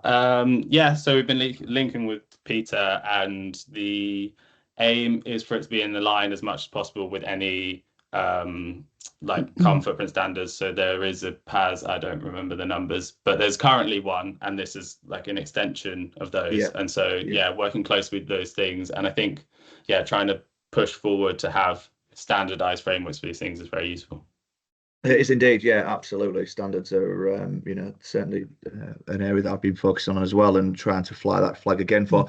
A little last technical question from the chat: how easily accessible are the data from API manufacturers that you use in the MCF? Not accessible. We model we know what the API is, but the actual carbon footprint is modeled based on a set. So it's a machine learning AI model, essentially, because of the problem that the data isn't accessible at all, really. Okay, I'll let people connect with Haroon after this call if you want to get into the weeds of some of that more technical data. So thank you for that. Really, really useful morning session, actually. As I said, the focus there was very much on data. We're going to be moving into a bit about medicines waste and recycling. What I might allow people to do is just go and get a quick comfort break. I think that's not a bad thing, and myself included. I might just go and grab a glass of water. So could I ask people to just come back at past? That is the time that we said we would go for the next speaker. So I think that would be prudent, just to allow people to stand up, stretch your legs, grab a drink, and then come back at past, if that's okay.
Just another minute to allow people to come back, and while people are doing that, again, a thank you for what you're putting in the chat, and a shameless plug again to the Health Innovation Network. So those that were able to join at the beginning, I just briefly mentioned about who we are and what we do. But please do reach with your local HIN or reach with me if you want help with bringing some of these conversations together. You know, there was a good comment in there to Kenny about stock management systems and, you know, linking with people. And, you know, if we need to get a few others in a room on a topic, I would certainly like to help with that. And I'm sure HIN colleagues would as well, but please do connect with us. So without further ado, I say people are now coming back. We've got Dr. Deborah Gompertz, who is a GP in Frailty, going to be talking about Show Me Your Meds, please. Debs, are you there? I am. Hi, everybody. Yeah, I'm here. Lovely. Well, let's see. Make sure you can share your screen. I'm presuming you're going to share your screen. There we go. Lovely. It's coming through. Excellent. You got it? Is it there? Yes. Over to you. Okay, great. Thank you. Hi, everybody. Good afternoon. My name's Deb Gompertz, and I'm a GP in Somerset. I'm employed by our trust, actually, and I work very much in the community in a neighbourhood team. I work with district nurses and rehab teams. So I'm just going to explain to you a little bit about Show Me Your Meds. I apologise to those of you that have already seen it. It's a very simple looking at people's meds in the homes, and it's basically good care and just how we've scaled it over 3 projects and what we're doing now. So this is where my screen won't change. No, I can't get my slides. There we go. Got it. There we go. Yeah. So this picture here shows exactly the sort of thing that we see. So I basically do home visits, and 1 in 4 of the people I go and see, we see large amounts of medication in their homes. This is common. This isn't a one-off, and I'm not talking small amounts of medication. I'm talking 3 to 6 months of medication. So this is the problem, and this is not good for individualised care for people. It's not good for the NHS, and it's certainly not good for the environment and waste. So really the biggest waste of medications for me are those medications that are prescribed and never taken. And how do we meaningfully manage someone if we don't know what they're taking? One of the other things to note from this is in our first study of 40 people identified out of 160 people, 39 of them had had medication reviews in the previous year, of which had not identified the problem of people not taking their medications. A third of those had been in the home, a third in the GP surgery, and a third on the telephone. So it is the act of going into someone's home and asking to look at their medications sensitively that is identifying this problem. And why is that important? Why would I want to do that? Well, apart from the reasons I've just discussed, these are the people who've got swollen legs, who may not be taking their water tablets, who may end up with heart failure and going in and out of hospital multiple times, using lots of our community services. So there's a bigger picture here. There's the person we're looking after, person-centred care, holistic care, and shared decision-making.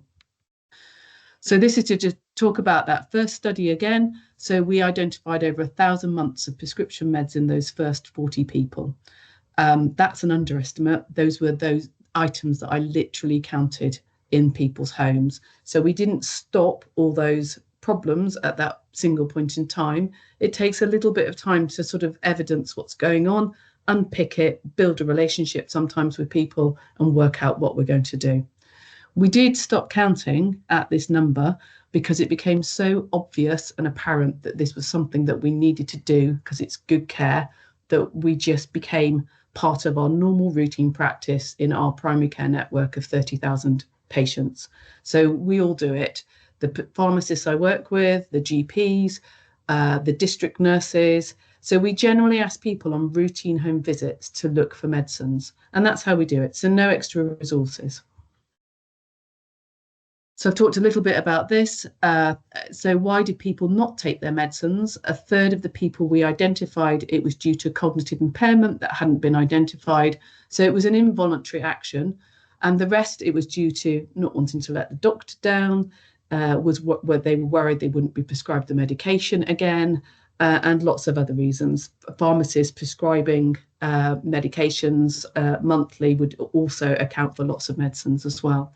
But I think it's really important to notice the processing of medicines, and it's a red flag for what else is going on, and we shouldn't be just using blister packs or dosset boxes. We need to work out why.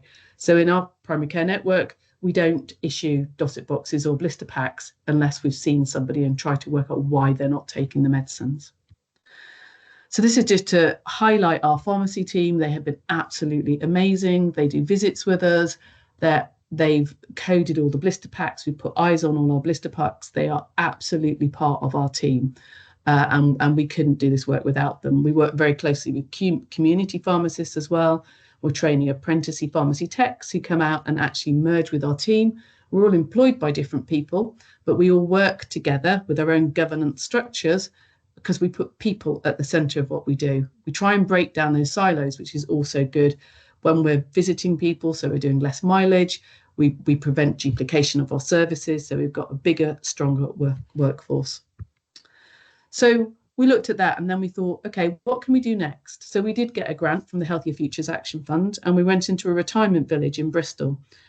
And we easily replicated the project with the carers in that village. There were a third of the people, so 100 people had care without them looking at the medication, and we could replicate that, and 10% of those people we found not taking their medicines. So then we started to think, well, how do we get upstream? How do we make a difference? Because we don't really want this waste. How can we be proactive? So we also looked in hospitals and found 80% of those people on the ready to go wards, we didn't feel comfortable with going home that they could take their medicines. And then we did some talks in the village hall in the retirement village called Me, My Medicines and the Environment. And that really seemed to ignite and excite people, and they wanted to be able to do something themselves to make a difference. So we talked about the environment, we talked about the damage, we talked about enabling people to have conversations with their prescribers. We talked about what simple language we should all be using, and it's everybody's business. It's not just doctors' business, it's prescribers, it's nurses, it's family, it's relatives, it's everyone talking about it and making it less of a taboo subject. People worry that if you say, you've got to take this, that they have to take it, they don't want to upset people. The asthma that's caused by the dog and the prescriber, the inhaler that's being used to spray on the dog is an example. We need to be clear about our language with people. So we were asked to repeat that talk. We now have boxes in the retirement village for safe disposal of medicines that aren't being taken. And in the first 6 weeks, we had 500 months worth of medicines that were disposed. That has now gone down, which we would expect from the information we've supplied. And that is being replicated in other retirement villages. So that was a real positive. So then after that, so that just shows you the different population percentages of people not taking their medicines as prescribed from looking at medicines. Again, that just shows you the figures. So the retirement village, was 300 people, our primary care network, 30,000 people. We collected as much waste comparatively in both sites. And that's amazing for 300 people. It's massive. So what are we doing now? So we then decided to look at the populations. How can we spread this across Somerset? How do we make it into a regional thing? So we have another grant, an SBRI grant, and we are linking our community teams, so the district nurses, rehab teams, people routinely going into people's homes, with the primary care network teams, the ARS roles, the additional reimbursement schemes, the pharmacists, the GPs, the proactive frailty teams, to talk to them about the benefits. And we've done a training video and we've got a resource pack that we can absolutely share. And that's been quite beneficial, and we're repeating that. So we're doing the training a couple of times. The hospital is really important because, as I said, it's everyone's business. So we are process mapping medicines across the hospital. And I think it won't be a surprise to people that the entry point and exit point are quite interesting. So we're encouraging people to take medicines into hospital, because if they're on the same medicines, they will be reused. So that's less waste. We're also looking at the nurses and the pharmacy technicians, checking people can take their meds and then matching their regimes to their care package if they need support on discharge. Sounds really simple. It is really simple, not done at the moment. And really important to do, because we can make massive changes with this. So we're working collaboratively with the community and secondary care. And I suppose it goes a little bit further for me. It goes into building neighbourhood teams. It goes towards culture change. How do we do things differently? How do we trust each other and build relationships? So, as I said before, we are working with our pharmacy techs in different ways. We're also asking them, when they do medication reviews in care homes, if we can look at doing dementia screening. Structured medication reviews is really important. We're pushing that across all sectors. And maybe there's a chance for a single prescribing document that is being talked about at some point in the future.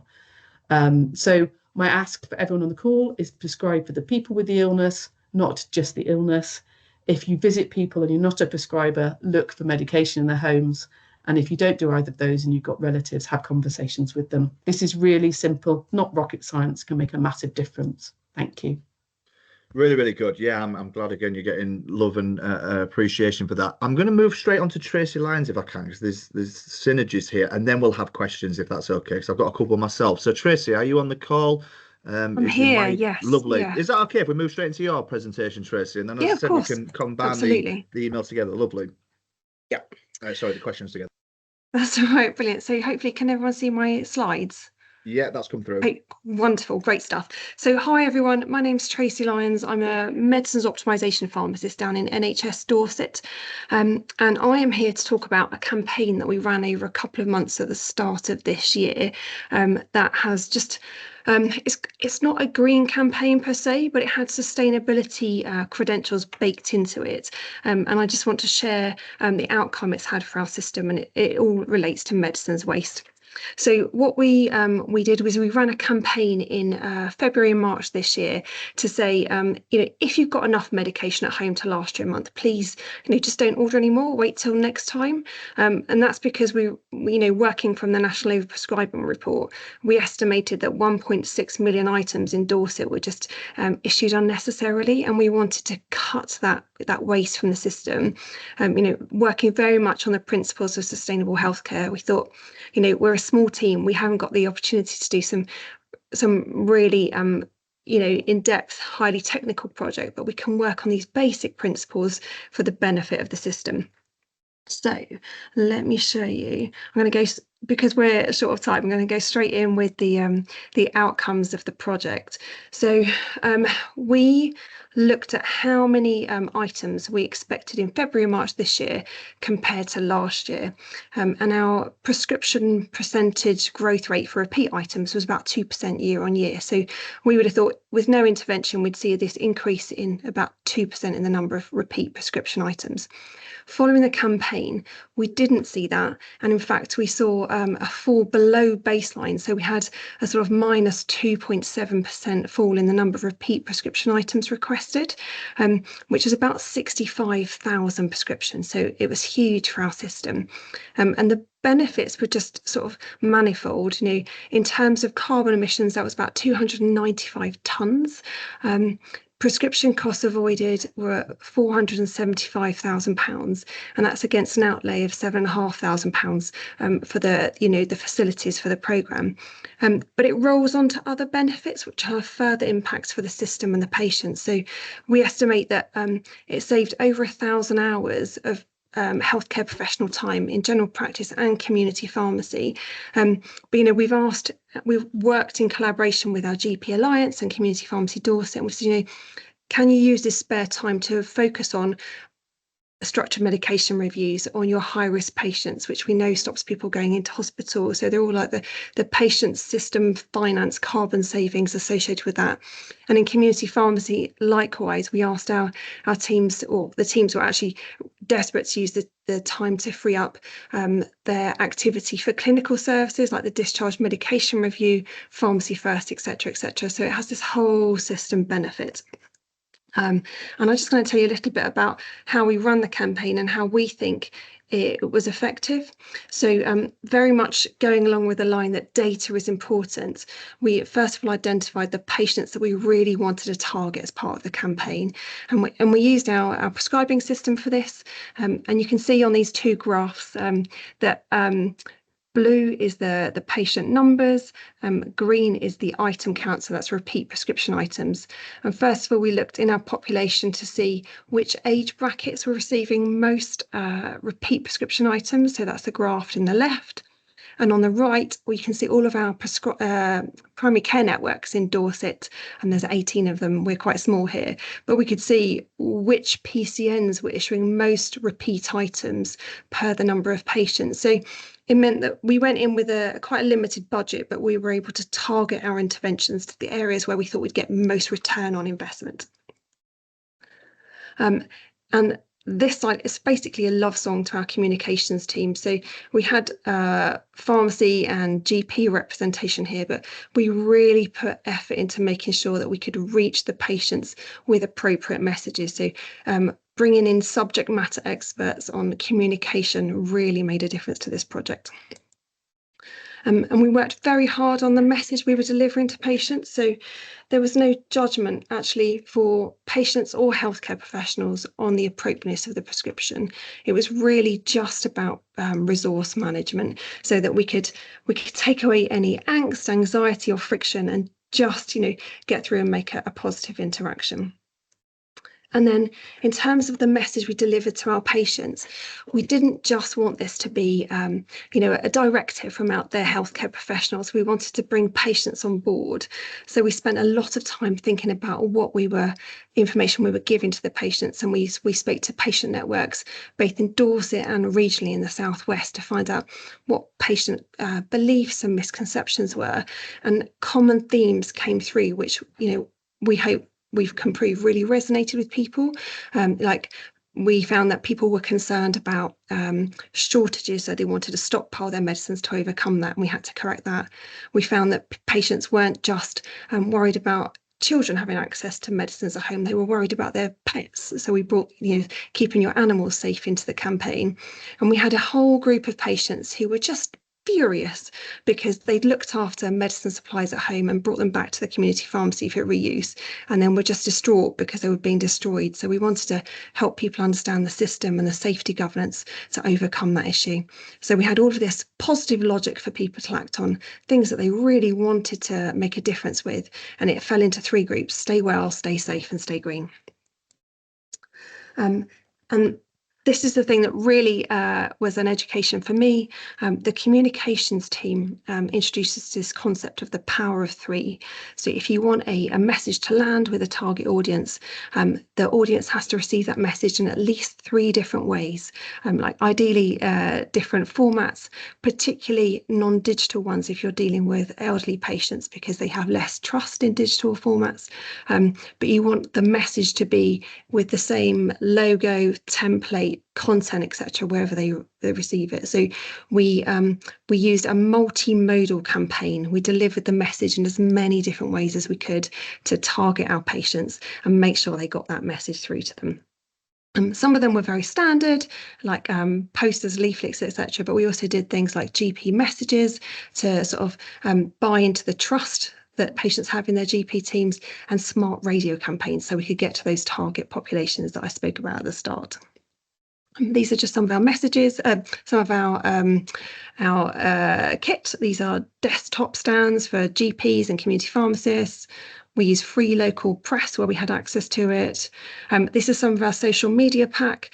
And again, going back to the data theme, where we could use digital methods, it meant we could track interactions with them. And just as a great anecdote, the pink toilet was the most popular thing that we sent out as part of the campaign.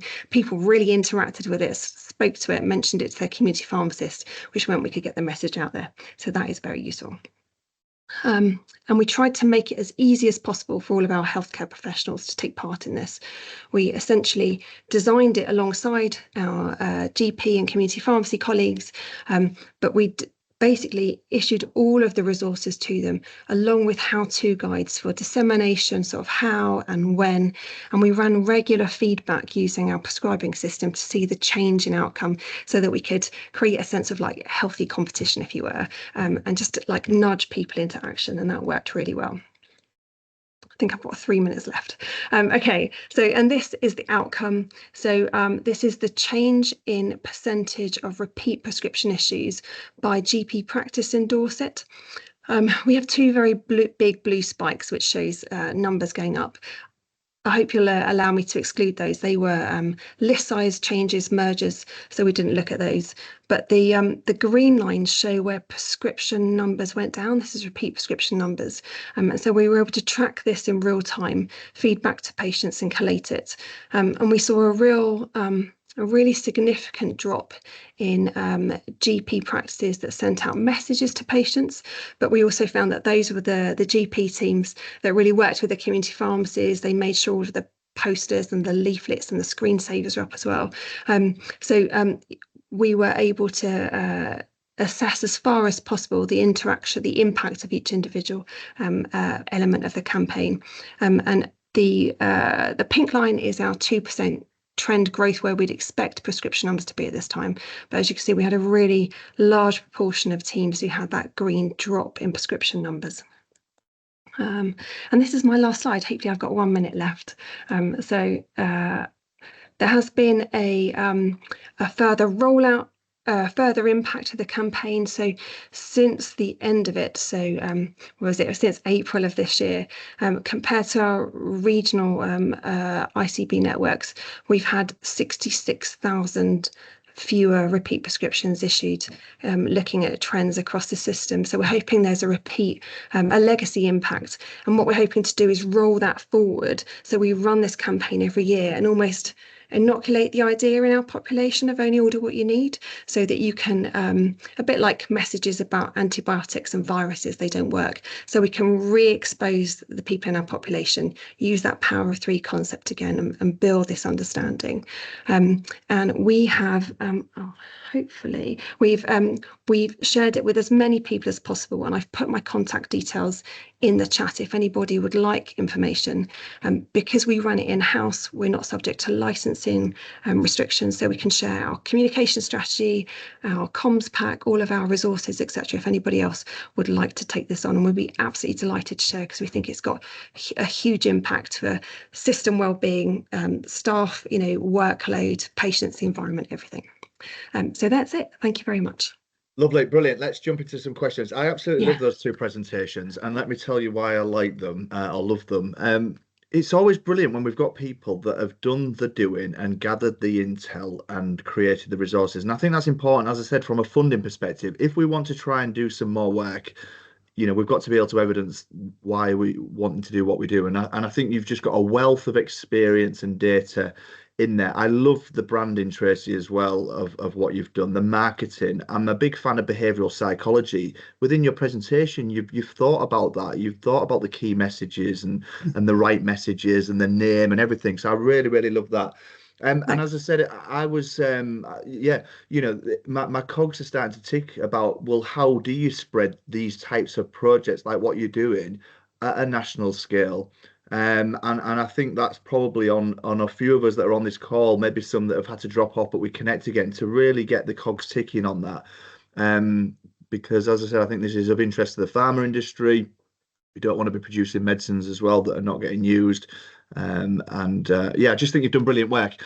There was a question then. I think this is a really useful question, and some of them might have got a bit lost. I might have to go up a little bit in the chat. But yeah, when you're printing leaflets, there is obviously an environmental footprint of literature. So I think the first question was along the lines of, how do you square that circle, or have you even thought about that? So let me just read that question out a little sort of verbatim. So how does the cost of printed collateral, leaflets, posters affect the NHS carbon footprint? When the NHS strive for net zero, will they not be phasing out printed collateral? So I don't know if you've got a response on that, Tracy, or any thoughts. We haven't calculated the carbon footprint of all of the leaflets and things. I can do, but I'm pretty confident that I can go away and do that, and the impact will be lower of like the impact of the reduced medicines. Because if you think about the reduced medicines, they've got the packaging, and also if you think if any of the time liberated stop people going into hospital, that's a huge impact from carbon savings. So I think this is an investor save for carbon as well as anything else. I agree. There's that's the true phrase of sort of net zero, when we can balance the two together. And you're right, that quantification probably isn't too difficult. It might be worth doing, just to give people that assurance. Yeah, exactly. Good. We've got hands up. Alifa, let me just bring you in. I can allow your mic and let me allow your camera. Do you want to jump in with a quick question? Sorry, I haven't taken off mute. Let me just. Oh, actually, I think I have. I think you need to unmute. Okay. Lovely. You're away. You're away. Magic. It's the magic TV. Okay. Firstly, both great presentations. I'll be getting you to speak to Scotland very soon. That's really simple messaging. Just on the thing of the carbon, look, as soon as you're dealing with a drug and an API, it's going to be very hard to meet that same carbon footprint. So we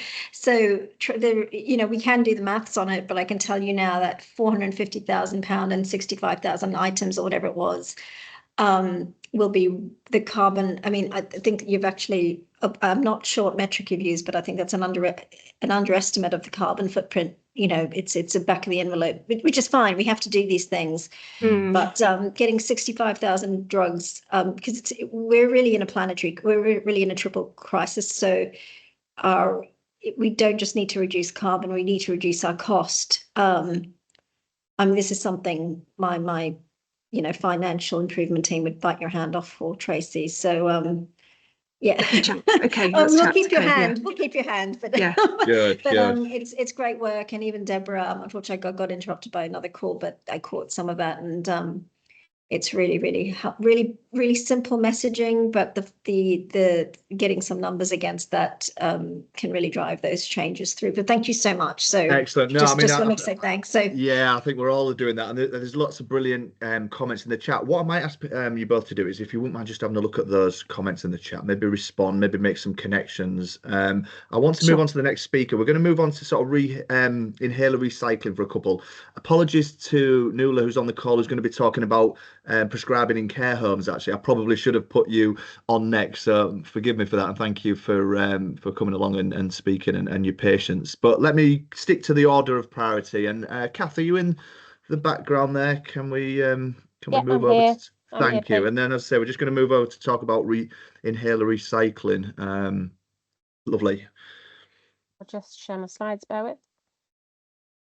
No problem, that is coming through. And as I said, we'll just have a look at the chat and see if we can make some of those connections for Tracy and Debs. And thank you for those really brilliant presentations. Yeah, we've got that coming through. If you just put it into full mode, we're all there. We go. Perfect. So thank you very much. That hasn't gone into full. Sorry, that hasn't gone into full mode for me. I can still see that. There we go. Lovely. Excellent. It's there now. Yep. Perfect. Yeah. Thank you very much indeed. So my name is Kath Cooksey, and I'm here to talk this afternoon about inhaler recycling that we've managed to achieve in Kent and Medway.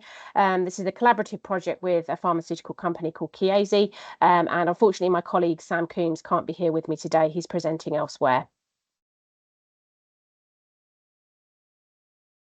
Sorry, my slides are whizzing through at a pace now. I do apologise. Why does your laptop never work when you want it to? No, don't worry. I've already done the apology for technical issues, so you just go back to the first slides. Don't you worry. Yeah, that's okay. I will go through. I have to go through to the end and then start again. Bear with me. I might have to. No, we don't want that. I'm going to have to. It won't. Yeah, maybe stop sharing and reshare. Yeah, I'm going to. Don't worry, we've got time. We can. You're aware, you have to wait, don't you? I'm not very good at waiting. It's fine, as I said. It's. I think the benefits of Teams and the technical challenges far outweigh us all jumping in our cars and absolutely face to face. Absolutely. Right, I will try again. Let's just wait for this to go into slide mode. And it's gone back to the end again.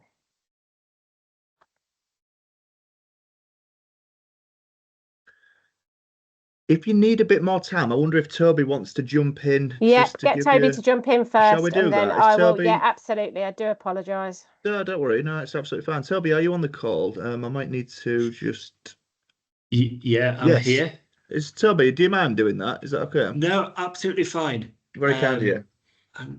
Now let's see if I can not break the computer. I'll put you under serious pressure now, aren't I, Toby? Well, I can see your screen, so fire away.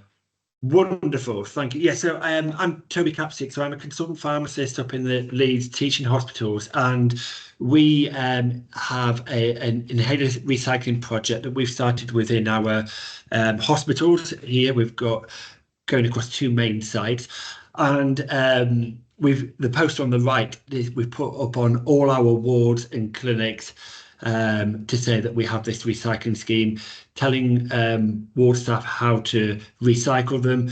We have green return bins in our on all the wards in treatment rooms, which we use to try and recycle some of the oral medicines that we can put back into stock, but we're putting the inhalers for recycling in there as well, and then taking them out when we get back down to pharmacy. We've also put into appointment letters for clinics to say you can recycle your inhalers in the hospital, bring them with you.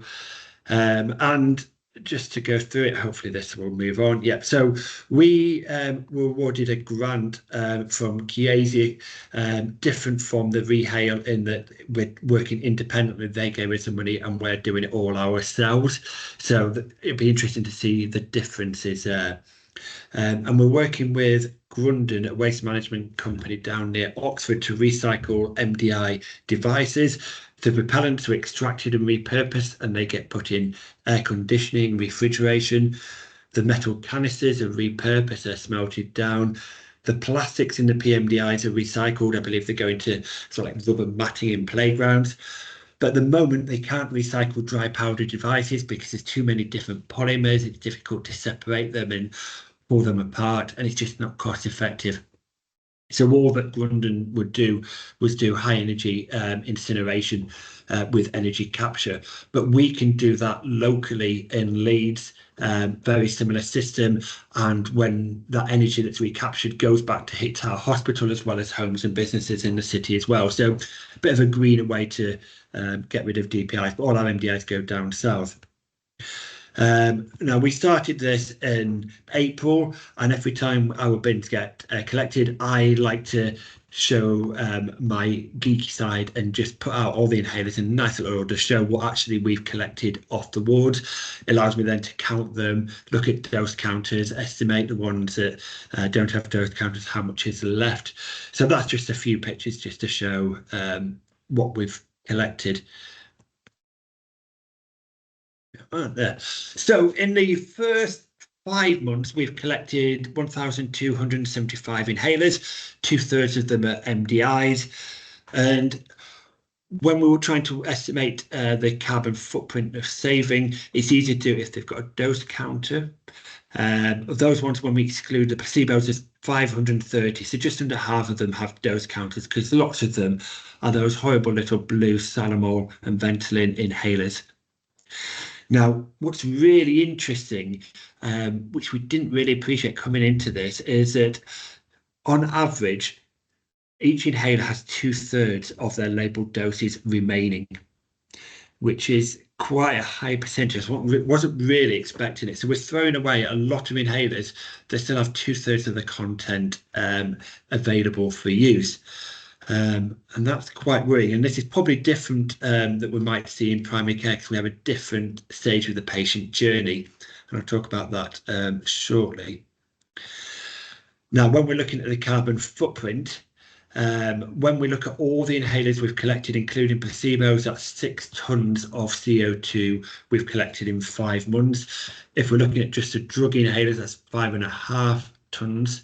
So there's a good amount of placebos that we're going through, and they have a big carbon footprint as well, particularly the MDI placebos, and that's something we need to think about with sustainable care. But it is important we have placebos available to teach our patients.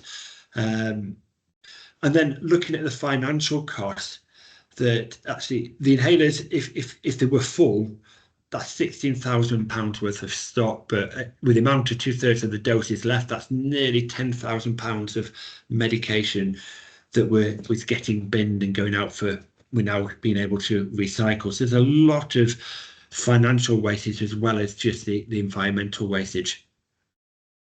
Now, the other thing I started doing, which really, really surprised me, was there were a lot of inhalers that had been in use for less than 72 hours. So there's 530 inhalers with dose counters, 245 of them had been in use for less than 72 hours. So nearly £7,000 of wastage, nearly 2 tons of CO2. And when we started looking at what the reasons for this, it's very difficult to establish what the reasons are, because they don't have the patient names. We all know that inhalers, if they've got the label on the inhaler, it gets ripped off by the patient straight away, and we tend to just label the boxes. We only have the inhalers. But what I suspect is happening is patients come into hospital, they say, oh yeah, I take a pink inhaler, and we pick off a drop-down list, and we pick the top one, and we'll go Foster 106 MDI. We send that up, the patient uses it, then some annoying pharmacist or pharmacy technician comes along and says, well, that's not the inhaler that they usually take, and they can't use it. and we'll put them back on to what they usually take, which might be the next inhaler. So straight away, we're wasting money. We use it giving medicines that it's a wrong medicine. We've got the drug history wrong on admission. Sometimes it's patients come in with an exacerbation of their asthma or COPD. We put them on the correct inhalers, but then we come along, check their inhaler technique. They can't use it. We change them to something they can use, or we're optimising the treatment. So we're making those really early decisions early in the admission. So it really is, there's a lot of wastage, and that's made us rethink our processes, such that really what we want to do is delay supplying inhalers until we've confirmed that drug history and check their inhaler technique and optimise their treatment. And that's something that's come out of this project so far. But in terms of that carbon footprint, we're saving 6.3 tons of CO2. People are asking me, actually, what does that equate to in real terms? Because these are big numbers and they're rather meaningless unless you're a bit of a geek in terms of the carbon footprint. And one thing that often gets quoted is car journeys, and that's equivalent to nearly 25 car journeys from Land's End to John O'Groats. I personally hate that analogy because using your car is often a lifestyle choice, whereas using your inhalers isn't a lifestyle choice, that's a medical need. So I think that's a really clumsy analogy and we really need to avoid using it. But something I think is better is looking at acute medical care bed days, and that is 50 acute care medical days through that carbon footprint saving. So that is just some early data that we've been collecting in our hospitals, and we're going to have talks now seeing if we can extend this across the West Yorkshire footprint and get other hospitals involved. That's what I would like to do. I'd like to get community pharmacy involved. But at the end of the day, what's going to be the biggest barrier is money, because it's not a free service and we have to pay for this disposal. But that's a challenge we've got to look at and where we're going to in the future.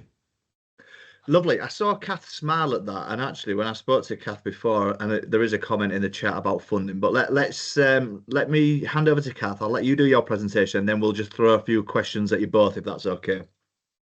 Of course. I will try and do it properly this time.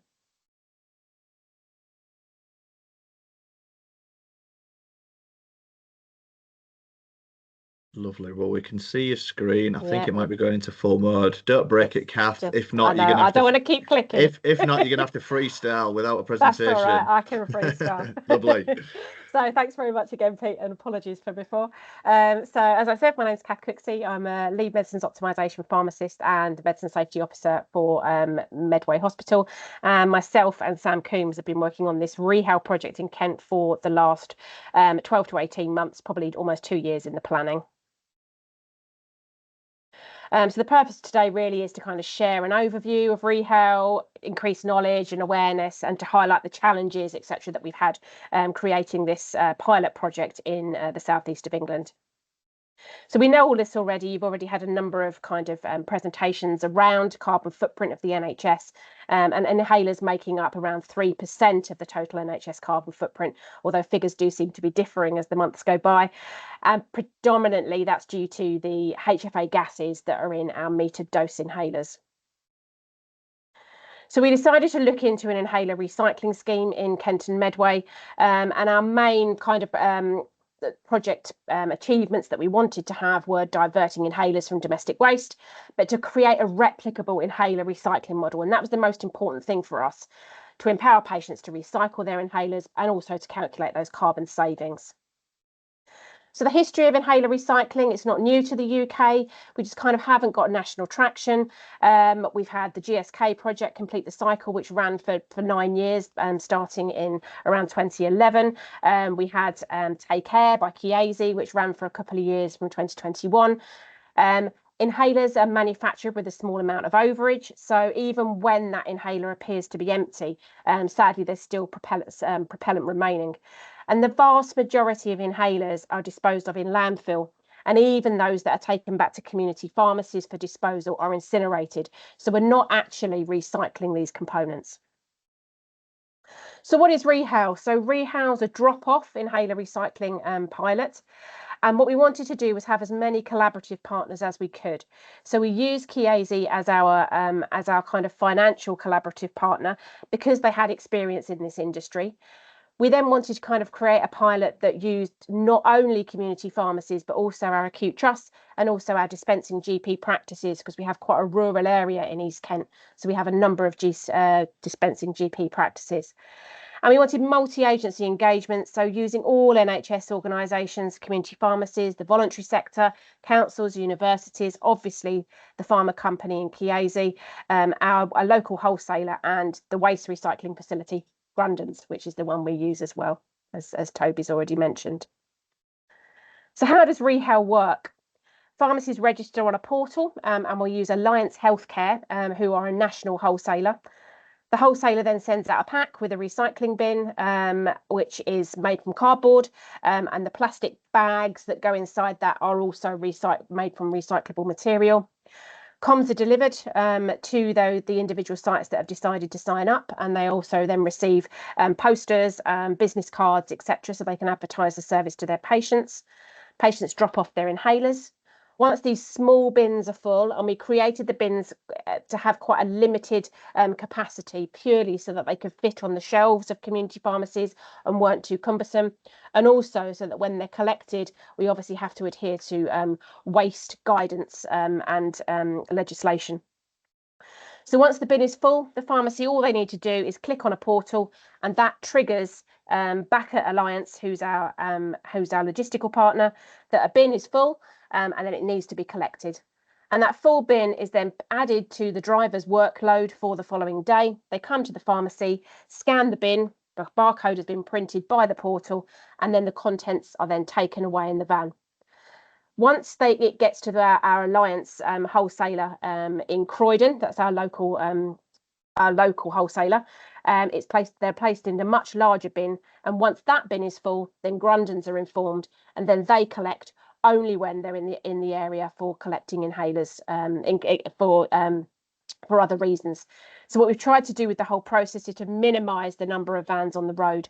So our Alliance vans are on the road twice a day, every day, delivering to all of these pharmacies. So this isn't an extra trip. This is not creating any additional. I think you've just put your mic on mute, Kath.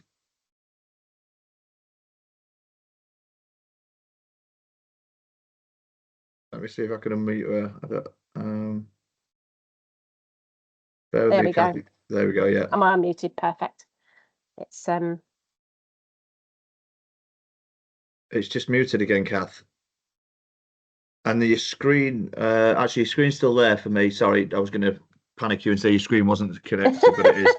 Let me not add more. Old laptop. It's a very, very old laptop, and I'm in the trust today, so I get. No, it was me in that case. Sorry to ruin your flow, but keep going. You've just put yourself on mute again, I think, Kath. There we go. It won't let me change that slide, so I am going to leave that slide as it is. And then I'm going to freestyle the rest of it, if that's okay. Otherwise, I won't be able to get through to the end. So I have got another load of slides, but our stakeholders were obviously all of the people that I've described, our community pharmacies, our wholesalers, and obviously our recycling partner in Grundon's. And how did we communicate this? We used a variety of communication, as previous speaker was saying. We used general posters, NHS newsletters, business cards. We also had press releases that went out on our local news, and stickers that attached to pharmacy bags. We did an animation, which is included in this slide deck, if I could get it to work. We have got a website, which includes a map of all of the recycling areas in our East Kent area, social media posts, and then we also did some targeted comms, which went out to individual patients in GP practices that use inhalers for asthma and COPD, to signpost them to be able to kind of recycle their inhalers. So how successful have we been? Well, we managed to get 100% of our hospitals to sign up, 79% of our GP dispensing practices to sign up, and around 50 to 55% of our community pharmacies. And we've currently got 71 sites collecting. We started advertising the programme, the pilot, back in October last year, and we're due to finish at the end of October this year. But we didn't actually physically start collecting inhalers once people had signed up till around January. So from January to now, to the end of September, we've collected 197 bins full of inhalers, which equates to about 35,000 inhalers that we've recycled in about a 9-month period. So what are our next steps? We obviously want to calculate the carbon, and we're using that's why working with Chiesi has worked very well for us collaboration wise, because they've done this before. So we're kind of using the kind of modelling that they found. And as Toby was saying, a lot of inhalers have not only propellant left inside, but doses left inside. So we're able to kind of calculate that carbon using the carbon modelling that Chiesi have already produced. We want to continue to re-promote inhaler recycling. We've developed a toolkit which will be due for release early next year to help other ICBs in the country to kind of adopt this process. And we also hope to publish our findings. And kind of as we speak, we have managed to kind of secure a rollout across the rest of Kent, so we can at least, once the pilot comes to an end at the end of the month, we will be able to continue East Kent, but also roll out across the rest of Kent. Thank you very much, and apologies for all of the screen stuff. No, don't apologise, and I'm sure the attendees won't want you to apologise either, because, as I said, this is really good content, and I just wanted to bring to life why I wanted to showcase but both this work, but certainly, Kath, I can sense a real great amount of knowledge in both you and Toby's collective brains, because this topic isn't new. We've been here before. We've seen schemes that have come and failed, but what I'm really interested in is how can we keep turning the learning, and how can the right people come together to allow this to be sustainable. Now, Toby, thank you for answering the questions in the chat, because I can't multitask, and I was enjoying listening, and I was trying to do a couple of things as well. But as you were talking, Kathy, it reminded me of a personal situation. My mum and my sister both bought me a Tassimo coffee machine for my birthday about a year ago, because they know I love coffee. And as much as it was a nice gift, I thought, oh, blooming hell, I've got these pods, and that is not a sustainable solution. And yes, there are ways that you can fill them, but I had these pods, but actually I managed to find a really good sort of scheme that sends a bag in the post, you drop it off at your local centre, and a bit as you described, Toby, I know there are companies out there turning the waste into something else and providing a bit of a circular economy. Now, okay, that might not be ideal. Yes, there's alternative materials on the horizon, but sometimes we've got to work within the constraints of what we've got and try and improve it. So I guess what I'm saying is this topic, I think it's of interest to people in the chat, because I can see people asking questions. I guess my question would be, how do we tap into your knowledge, and where might there be future conversations for anyone that wants to join in and learn? Because we haven't really got a lot of time to do this justice today and to make those connections. So yeah, my question is there a good forum where people can connect with? Do we need a forum on this topic to really ensure that we don't reinvent the wheel, learn from our mistakes, build on the excellent evidence that's there already? So I'll ask that question to both of you, because I can see you both nodding. Yeah, absolutely. I think anybody can contact myself via our website, or obviously my personal email address.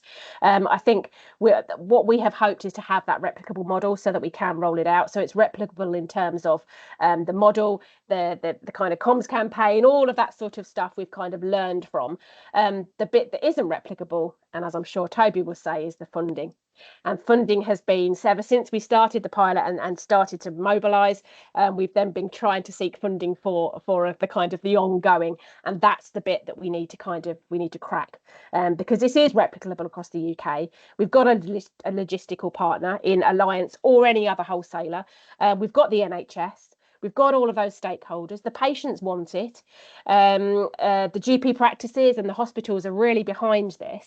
But what we need is that the picking up of the inhalers and the actual physical recycling of the inhalers, regardless of my time being free, the rest of that isn't free. And I'm sure Toby will agree. Yeah, that's the exact issue, is that there's a huge cost with it. It's not, without the funding from pharma to at least initiate it and start it, we would never get there. What I'm hoping is if we can extend it across other NHS trusts and potentially community pharmacies, and say, look, if we can get them all stored centrally on one site, and I really like your system of using Alliance, so that's one thing I'm looking at. If we can do that, put them all centralised on one side, then it'd be one collection charge for several organisations. And they say, well, let's split the cost. And then that cost comes down. And the more you can store on site, and the bins are probably about that sort of size, about chest height or so that we get from Grundon. But if you can put those bins, you could probably get at least 12 of those in a big skip. As long as we can store that skip securely, it's not going to go into the normal waste, then actually you can reduce the number of collections, because it's each collection you charge. They also charge per number of bins, but that's minimal compared to the collection charge. So that's ways of just saving money. And also economies of scale. So if we all work together, and we've kind of working with Alliance and kind of being able to negotiate contracts for East Kent, we can then negotiate contracts for wider areas. And every time you negotiate a contract, kind of, you can get those economies of scale. I was thinking the same thing. I think it's a shame. Let's not. There's a comment in the chat, but I would always want people to walk away not thinking we can't do this because of cost. Let's really get into the weeds of, how can that be improved?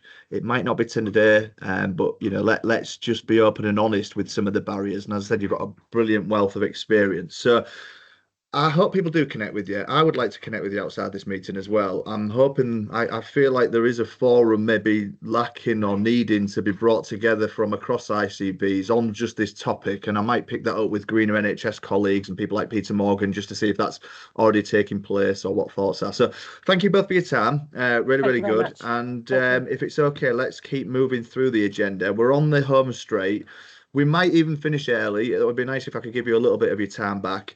And I'm going to hand over to Owen, Owen, I don't know how much of this session you've been able to listen to. I'm hoping a good chunk. If not, I can have a debrief with you after. But let me hand over to Owen from Innovate UK to talk about sustainable medicines manufacturing and maybe some reflections on what you have heard today. So, Owen, are you there? Yes, I am. Lovely. Thank you. And I've been here the whole time listening to some really, really fascinating talks. So, good afternoon, everyone, and thank you, Pete, for inviting me to talk to you today. So now, bit of a pivot to talk about some of the innovation and funding opportunities within the medicines manufacturing sector. So for those of you who don't know, I'm Owen Burbidge. I'm a knowledge transfer manager focused on medicines manufacturing at Innovate UK Business Connect. So the UK medicines manufacturing sector is significant to the UK economy, as well as helping patients across the country and further afield. As you can see here from the map on the right-hand side of this slide, despite our size, the UK medicines manufacturing industry is complex, supporting a large number of different businesses and contributing to nearly 60 billion pounds directly or indirectly to the Treasury.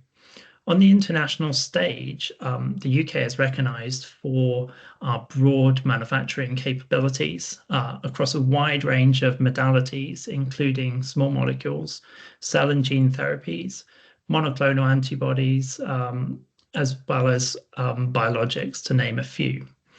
We're also recognised in the UK for our clinical trials capabilities, as well as the kind of NHS and health service more widely. So whilst the UK has the skills and expertise, facilities, and also the ability to manufacture many of the products currently in development or approved for use in the clinic, we can't really shy away from the fact that as an industry, medicines manufacturing sector as a whole has a huge carbon footprint with significant emissions and waste, and the sustainability of our industry isn't as green as it could be. So whilst the final product that we're making is incredibly important for the patients we treat, when it comes to this environmental footprint, the medicines we make have a significant environmental impact in terms of scope 1, 2, and 3 emissions, so the upstream and downstream emissions from manufacturing. To put this into context, when compared with other sectors, the greenhouse gas emissions from the pharma industry are 55% higher per dollar of revenue than the automotive industry. And for many years, we've been able to shrug off this responsibility we've had largely by ignoring the problem. So instead, across the sector, we've used excuses such as we work in a regulated industry, it's difficult to change, or we're making medicines to help people get better. But fundamentally, the industry has to change. And so over the last kind of decade or so, we've seen sustainability coming up the agenda to the forefront. Recognition of the problem and new innovations are emerging, which can help the industry move towards a sustainable future. So for a bit of context, what are some of the current sustainability challenges we see as the sector? As many of you on this call know, the life cycle of making a medicine and getting it to the patient is complex, long, and with many failures along the way.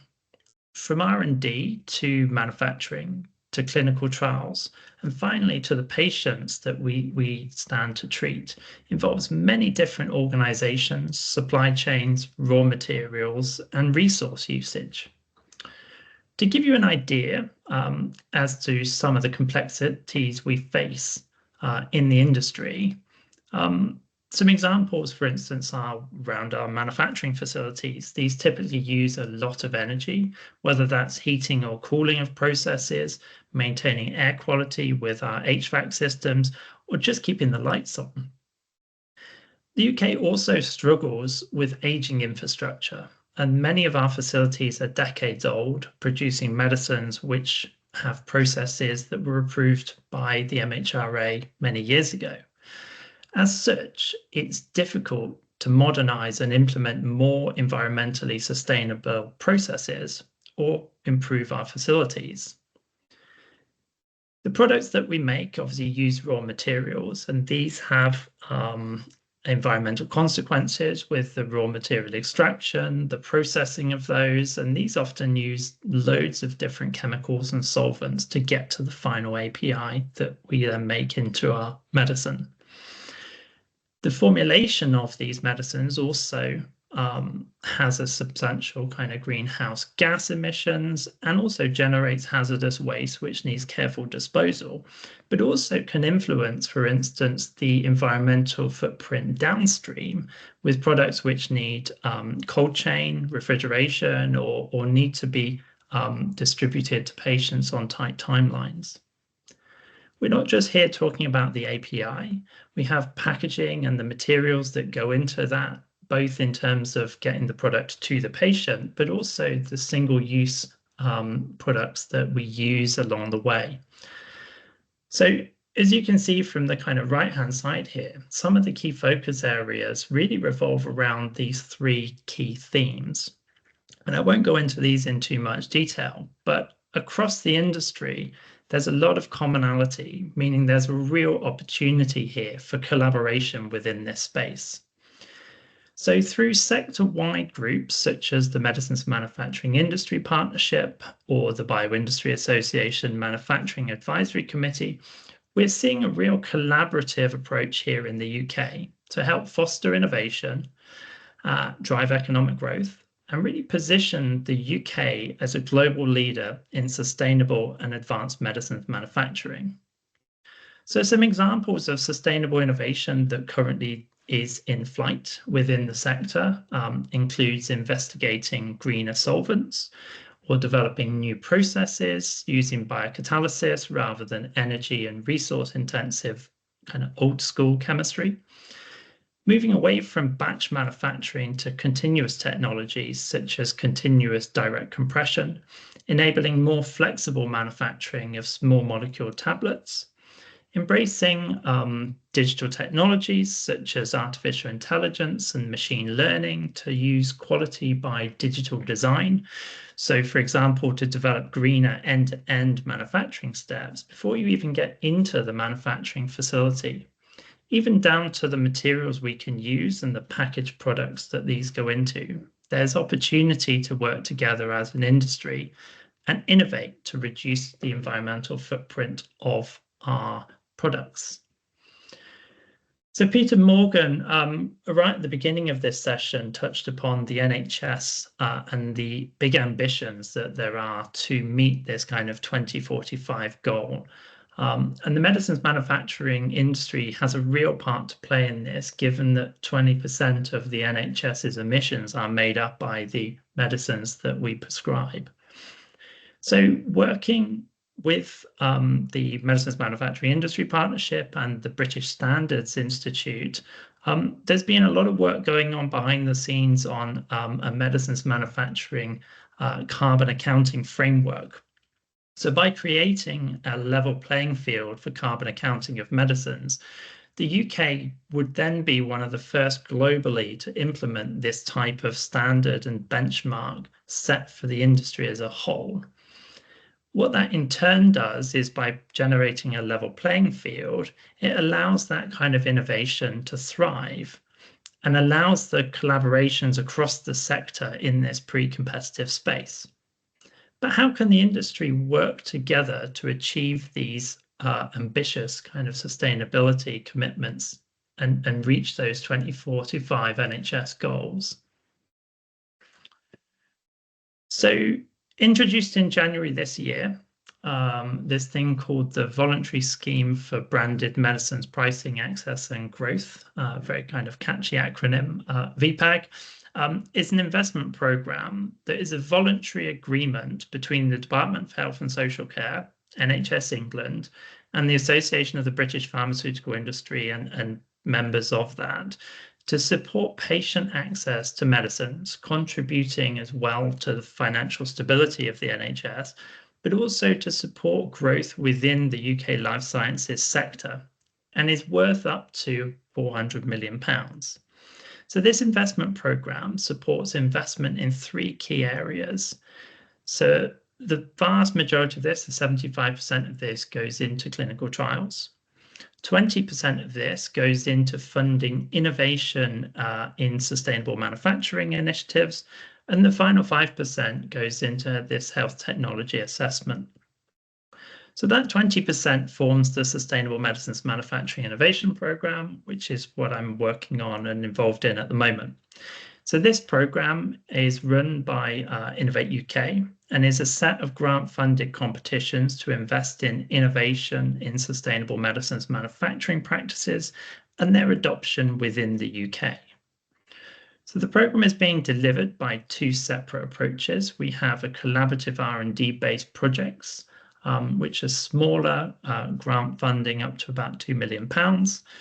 And then we've got larger kind of consortia-based grand challenge applications, which are going through a 2-step expression of interest and then a final grand challenge application for more ambitious projects of up to £10 million. Now, this is a really exciting programme of work due to the scales and also the broadness of what falls in scope.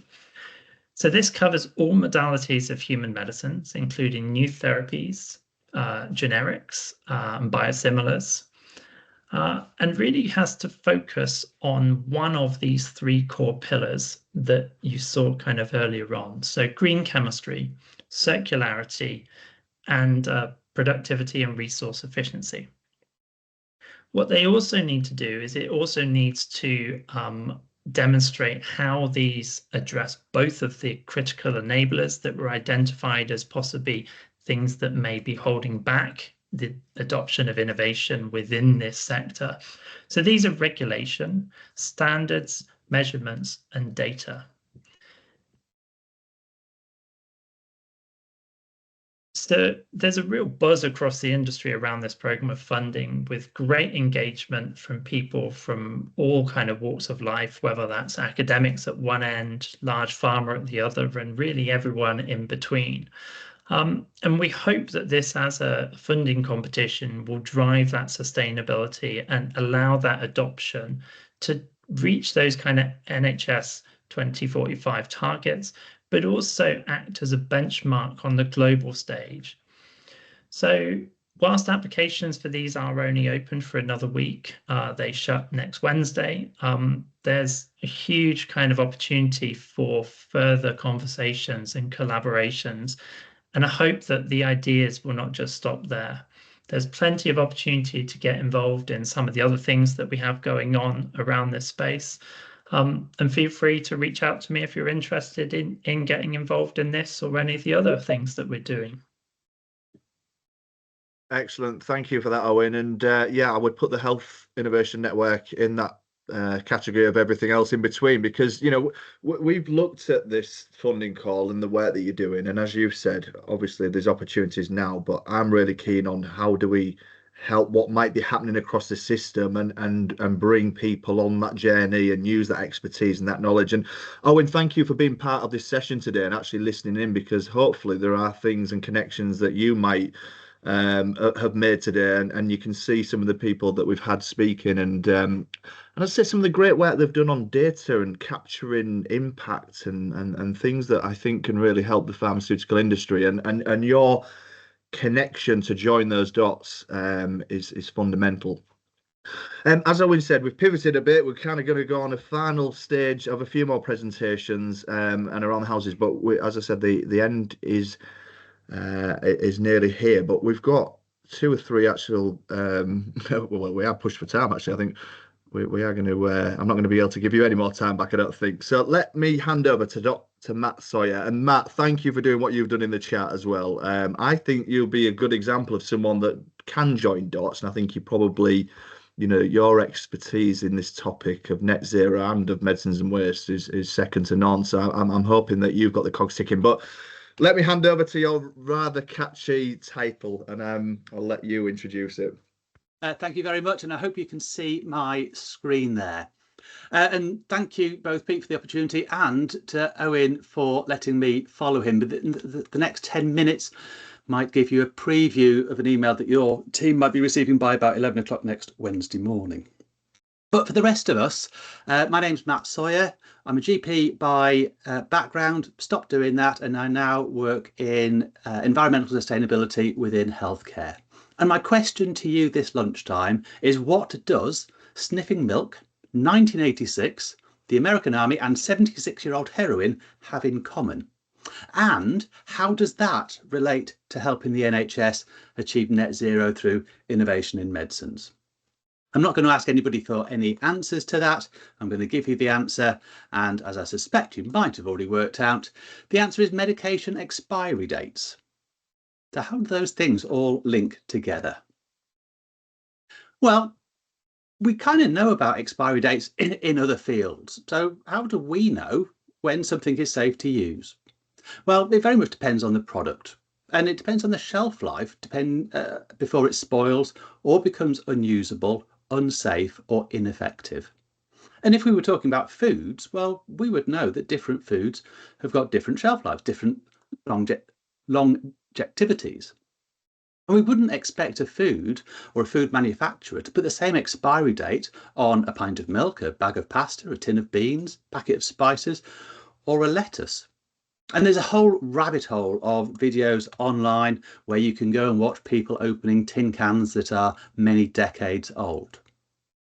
But if we've got some food in the back of our cupboard or fridge or freezer, then we use our sensors to gauge whether it's safe to consume or not. So is there mold? Does it smell off? What does it look like? Is it lumpy when it shouldn't be? There is a sniff test that we can employ to determine the safety of that item. The problem, of course, is that when it comes to medication, there isn't really a sniff test.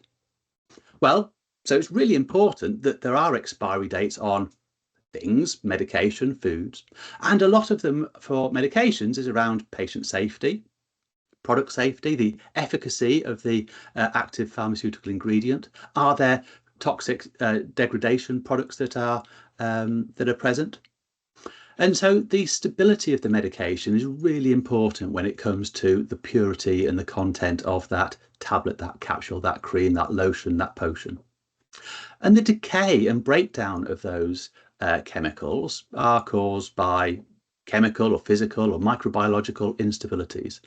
And there are various environmental factors during the storage of that medication which can speed up or slow down that decay. So is there a lot of heat? What's the humidity like? Does light interfere? Do oxygen levels interfere or speed up the breakdown of those ingredients? Well, fortunately, over the last what's it, 45 years or so now, since 1990, there has been the International Council for Harmonisation of Technical Requirements for Pharmaceuticals for Human Use. Bit of a mouthful, and pleasingly they shorten themselves to the ICH.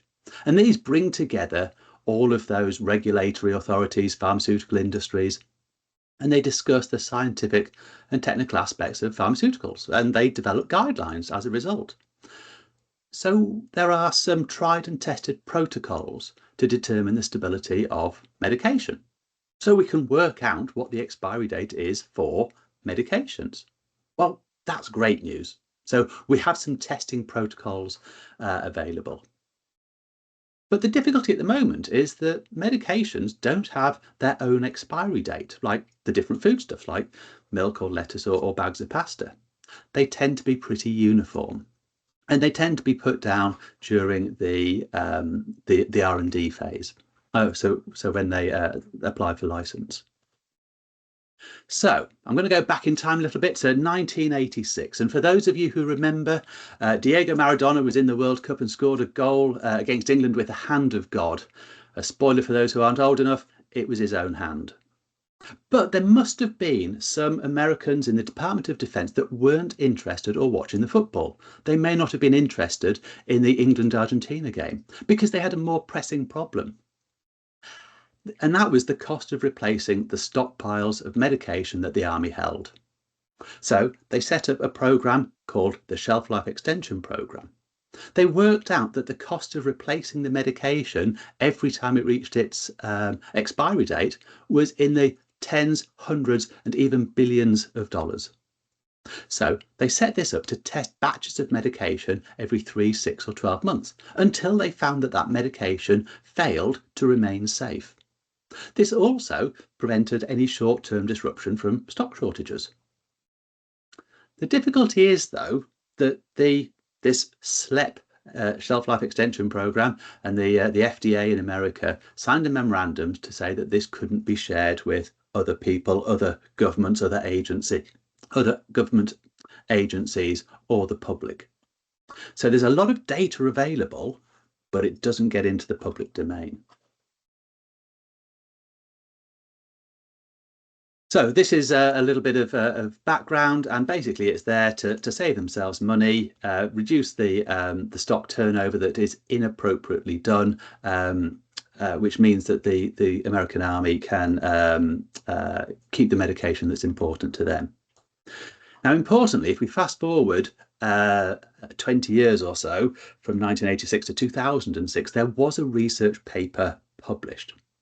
And they had tested 122 medications. And these are the medications that are useful for the army. So antibiotics, antiviral, painkillers, things to treat burns, things that you would expect in the army. But there's no medication for diabetes, for example, or heart failure or high blood pressure. Why would the fit and well army test these or have these? And actually, the paper showed that most or the majority of medication was still effective after 4 years. The average extension of the shelf life was 5.5 years. And there were some medications that were still 100% effective when the paper was published 21 years later.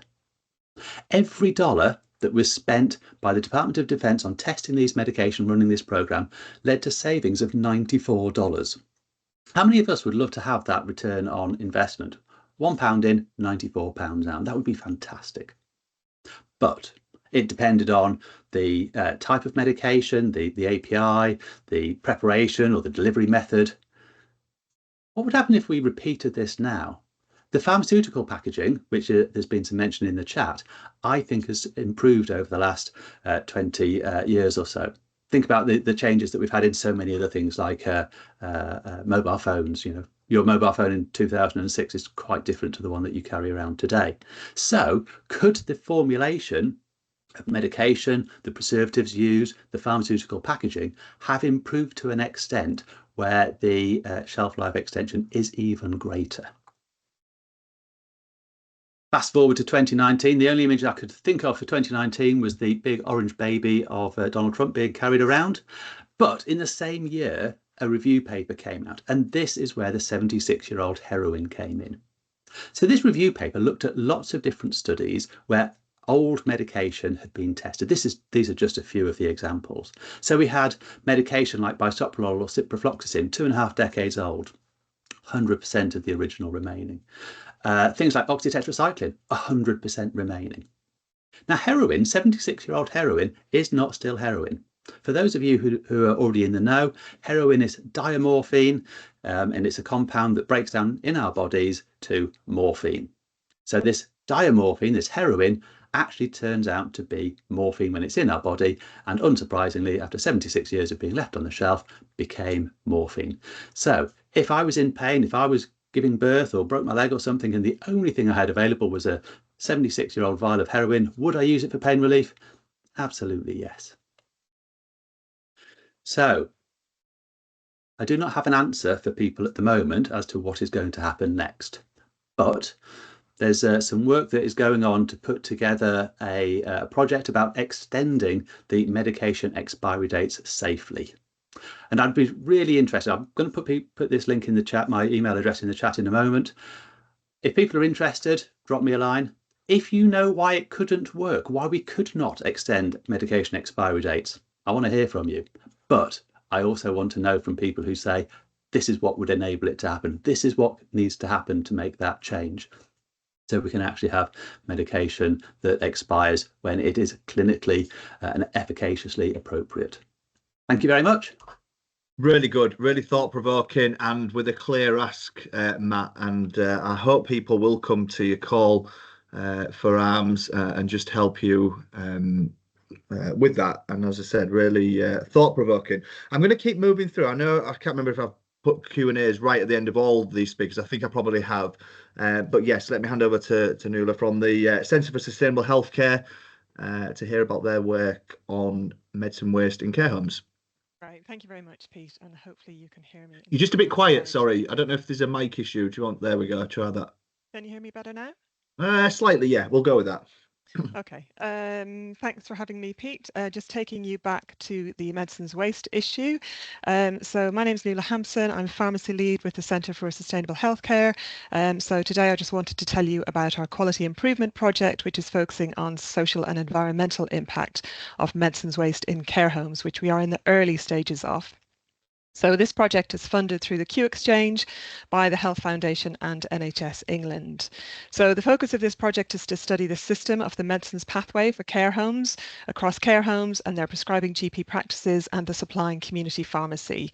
We want to look at the process across these 3 sites and the organisational and cultural factors which contribute to avoidable medicines waste in the care homes pathway. To do that, we're going to use CSH's tried and tested SUSQI methodology to map existing processes and measure the environmental, social and financial impact of medicines waste and identify opportunities for sustainable change. We hope to generate innovative solutions and key recommendations and education resources for the efficient and sustainable management of medicines in care homes, which we will disseminate widely. So we all know that medicines waste is a huge and long-standing problem within the NHS. In care homes, approximately £50 million worth of NHS supplied medicines are disposed of unused every year. And this data is from 2010, so is likely to be an underestimation based on current prescribing figures. Now, this problem has been framed primarily in financial terms. Less is known about the environmental and social impacts in the care home pathway. We also know, as we've already seen today, almost a quarter of the entire NHS carbon footprint is due to the use of medicines and inhalers, and that we have an overall net zero target for 2045. And it's not just the carbon footprint which we need to be concerned about. Clearly, wasted medicines are not a good use of resources. In addition, medicines, inhalers and devices tend to be made of or packaged within complex plastics which are not designed for reuse and are difficult or expensive to recycle. And then there's also the impact of pharmaceutical pollution of our waterways through both appropriate use and excretion of medicines and inappropriate disposal of medicines. So we know that about 40% of the world's rivers may now contain harmful levels of pollution from pharmaceuticals. And a recent study in England showed that active pharmaceutical ingredient contamination of the rivers in all of the 10 national parks in England, with contamination found at 52 of the 54 sites tested and 31 different APIs detected. So medicines which are not used have the greatest overall negative impact, as they have not been taken, so have had no beneficial effects for patients, but still have significant negative environmental impacts. So reducing that waste in the first place will have the greatest impact in terms of avoiding unnecessary prescribing and associated activity around medicines in the first place. So we want to take a broad view of the environmental aspects of medicines waste. In addition to estimating the carbon footprint, we will also look at the impact related to the medicines pathway. So including energy and travel related to prescription ordering and delivery, and the disposal of medicines and other prescribed items like sip feeds, thickeners, topical products, etc. We will employ the SUSQI, Sustainable Quality Improvement Approach, and the Sustainable Value Equation to take this broader view.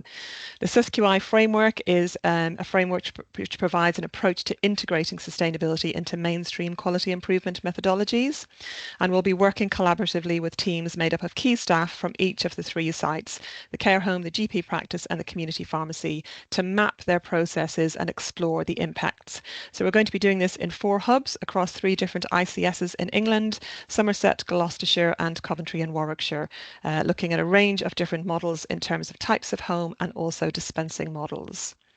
So studying the system in light of the sustainable value equation will include understanding how and where environmental, social and financial resources are being used, highlighting problems and identifying opportunities for improvement.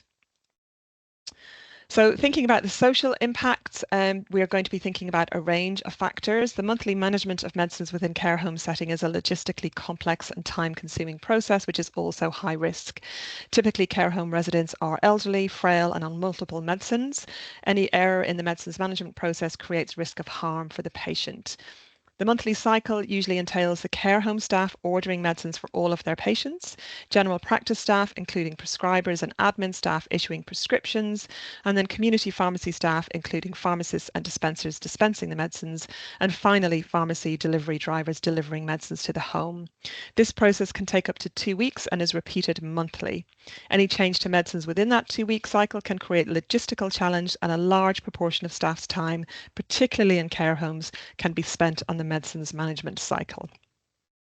The sites, the care homes, general practices and community pharmacies tend to be physically remote from one another in separate buildings and often several miles apart or more.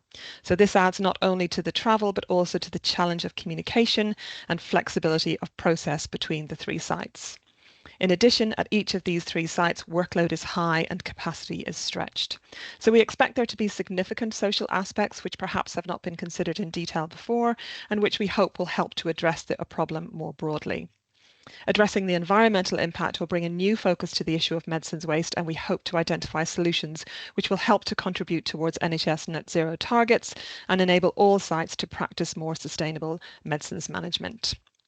We're in the early stages of this project with our first workshops planned in the next few weeks, and we plan to be disseminating results and findings in summer next year. At that point, we'll be really keen to network widely to raise awareness of any findings and share recommendations and education resources. In the meantime, if you'd like to learn more about the SUSQI process, there are a range of freely available resources on our website, including a step-by-step guide to SUSQI and templates and examples to guide you through the process.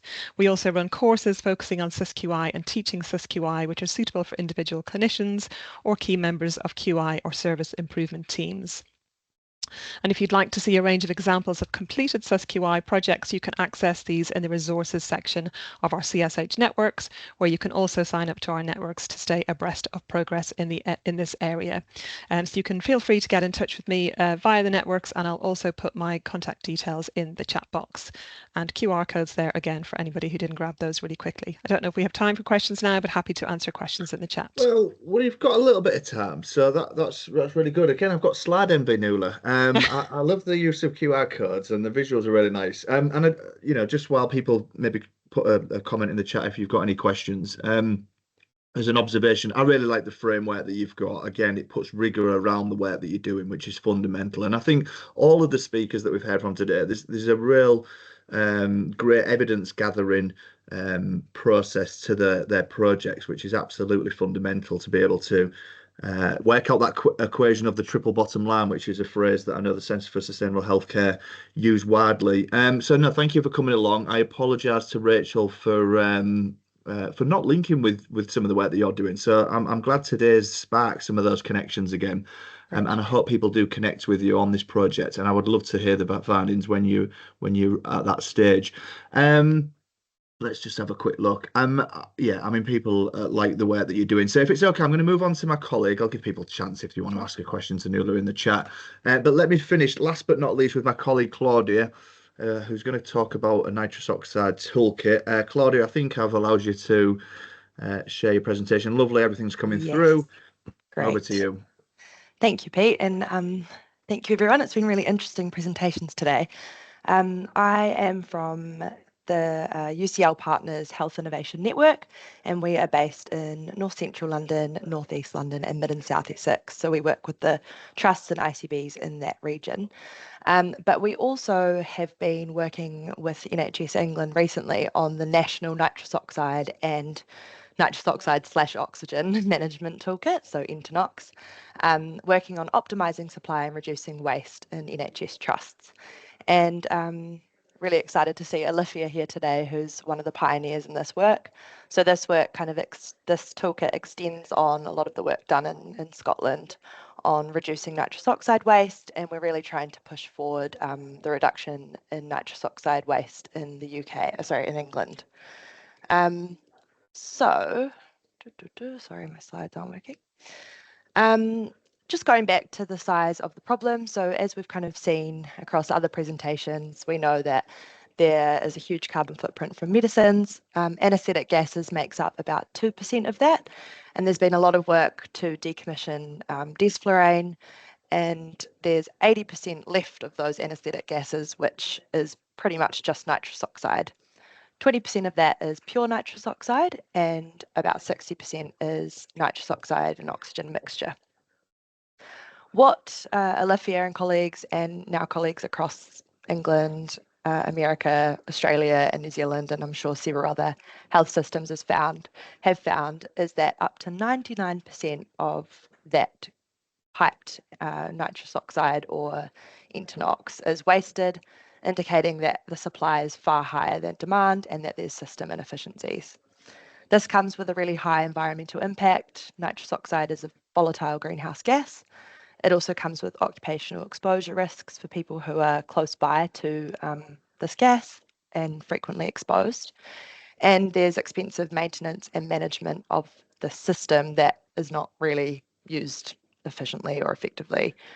And so this is a very crude calculation, but I have made an estimate that if all trusts were to follow suit, compared to hospitals like Gloucestershire and King's, in decommissioning their piped nitrous oxide supply and moving to standalone cylinders, we would reduce the emissions from nitrous oxide by about 60,000 tonnes a year, which is the equivalent to 11,800 homes' electricity use for a year. So massive savings if other trusts follow suit.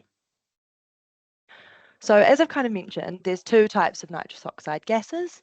50-50 nitrous and oxygen is used often in maternity settings, emergency departments, endoscopy and other settings for pain management. And it's often called gas and air, NTNOX or Equinox. Pure nitrous oxide is not mixed with it's mixed with oxygen manually by healthcare professionals and used in anesthetics and dentistry. And there's kind of these two different gases have two different problems and solutions, so it can become quite complex, but the toolkit takes people through the different decisions they might make. There's also two ways that these gases are supplied. So you've either got the medical gas pipeline system, which is a big kind of network of pipelines in the walls of hospitals that delivers to healthcare professionals at the point of use, or portable cylinder systems, which might be in a trolley or bracketed to the wall or fitted into an anaesthetic machine that is a small cylinder right there where the clinician is. In the past few years, that medical gas pipeline system has been found to have significant inefficiencies, leading to unnecessary costs, maintenance and emissions. And several clinical areas are actually better suited to a smaller supply system where it's matched to the actual clinical volume required. So here's just some examples of sources of that waste. And you can imagine if there's a lot of little like micro leaks in this system, it can add up to a significant amount over time. It's a really high pressure system, which means that all of these components along the pipeline can be subject to damage. There's sometimes oversized systems, so there's unnecessary systems feeding to low use areas. There's large complex networks. And then also there's kind of cylinder management problems where there's waste in there being over delivery of cylinders and unused cylinders expiring, or people leaving devices on after they've been used. So what does the toolkit outline? The toolkit will outline and will be published in the next few months.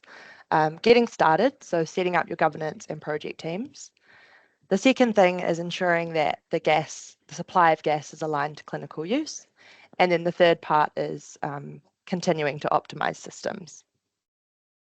So in that setup of governance and project teams, it talks through including executive leadership, the medical gas committee, and multidisciplinary project teams, obviously including any clinical representation from areas that have done the work, or sorry, who use nitrous oxide.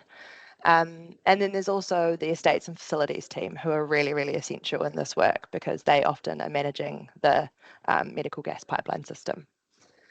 Often we found when we engaged with around 60 people who had been involved in this kind of work, and we found that a lot of healthcare professionals weren't aware of the complex systems and kind of management of the pipeline that existed. And then the estate staff weren't aware of how little nitrous oxide was actually being used. We also recommend in this part of the toolkit to understand the current picture. So reviewing any available data on nitrous oxide supply, meeting in person and visiting the manifolds to understand how it all works, and visiting wards and other clinical areas to understand how much they actually use. The key messages and learning we found is that there's quite a difference in expectations versus reality. So there's this expectation that the pipe medical gas system is the most efficient way to deliver the gas, and actually there's been consistent demonstration that this is not the case. There's an expectation that rigorous audits are required to quantify waste and then decommission pipelines, but we've actually found that if you just go to clinicians and say, hey, are you okay with using a small cylinder supply, then a lot of them are really happy to transition without you doing the rigorous testing. And there's enough evidence out there from Olivia's work and others to demonstrate that there's almost always a discrepancy there. Lots of people think it's a large project that needs to be done all at once. We've actually found a lot of trusts have had success in doing small pilots and then rolling it out to different areas and changing to a cylinder supply before thinking about decommissioning the pipeline, just to get a taste of how it works. That you need to spend a lot of money on new supply systems. There are some challenges with things like PFI and other like infrastructure work, but actually you can buy a couple of trolleys for £500 and transition to a new supply system relatively cheaply. And there's also increasingly funding available from the centre to support with that. There's also concerns that there'll be lots of manual handling work for porters, but actually because people aren't using nitrous oxide as much as we think, there's actually not that much handling in low clinical use areas. So the second part of the toolkit talks about ensuring the supply of gas is aligned to clinical use. And we define 3 different types of clinical use areas. So there's places that have no clinical use, but they might still have a pipeline supply. So places like an office room that used to be a operating theatre. Sometimes they can have outlets that haven't been shut off and things like that. Or there might be other departments that decide they do not want to use nitrous oxide anymore. Obviously, in those areas, it's a really simple decision. Basically, decommission the pipeline to that area and you don't need to replace it with anything else. There's some areas that might be defined as low clinical use. And the way that this might be defined is literally just by asking clinicians, how much do you use? And often you'll find, especially in anaesthetics, not that much. And in those cases where it's low clinical use, we suggest transitioning to a portable cylinder system and then decommissioning any existing medical gas pipeline system. And then there are some places of high clinical use, so places like maternity settings or paediatric and specialist adult dentistry. In those settings, people are quite frequently using nitrous oxide or Entonox, and it's used in the majority of patient care. And so the pipeline might actually be the best approach. But we have seen some examples of trusts where they have transitioned to a small cylinder supply, or they've moved their manifold, which is the big room where all the big gas is kept, closer to the point of care, so there's not as much complex pipeline system and therefore opportunity for leaks to occur. So in terms of that assessing supply and clinical use, I kind of went through it, but a lot of previous work has included clinical audits, leak testing the pipeline, and we are kind of saying that that's not necessary anymore. We know that there is waste in these medical gas pipeline systems. So you could simply email your departmental leads and ask if they require that medical gas pipeline system. You can survey clinicians to understand the volume of use. And often you'll see a massive discrepancy between procurement data and the amount people are actually using it. And that can be enough of an indicator without needing to go into more detailed, kind of rigorous methods. But there are other methods available. So some anaesthetic machines can enable you to interrogate how much nitrous is actually being used. There's a weighing method that Australia has just put out, and there's also system pressure testing or clinical audits. So there's a lot of options for how to measure it, but we actually are saying you can simply ask the department how much they actually use. So this is basically what we're saying is move from this supply system that's got pipes everywhere and lots of opportunities for leaks, and you're constantly kind of turning over this manifold, to cylinders and retrofitted anaesthetic machines that can be moved in when you actually only when you need it. Here's an example of Gloucestershire, who initially piloted standalone cylinders on a trolley, and this is when they sent back all of their gas to the supplier. But you can see that there's just such a significant reduction in nitrous oxide emissions and litres down here since they've decommissioned all of their manifolds. And then King's has been, their manifold's been out of order for their maternity services. So this is for Entonox, and they've been having to use standalone cylinders. And you can see again, there's been an increase in standalone portable cylinders because they need to match it, but it's nowhere near as much as how much they were using when they had a medical gas pipeline system. And you can see that actually the discrepancy indicates that the supply is not currently matching the demand.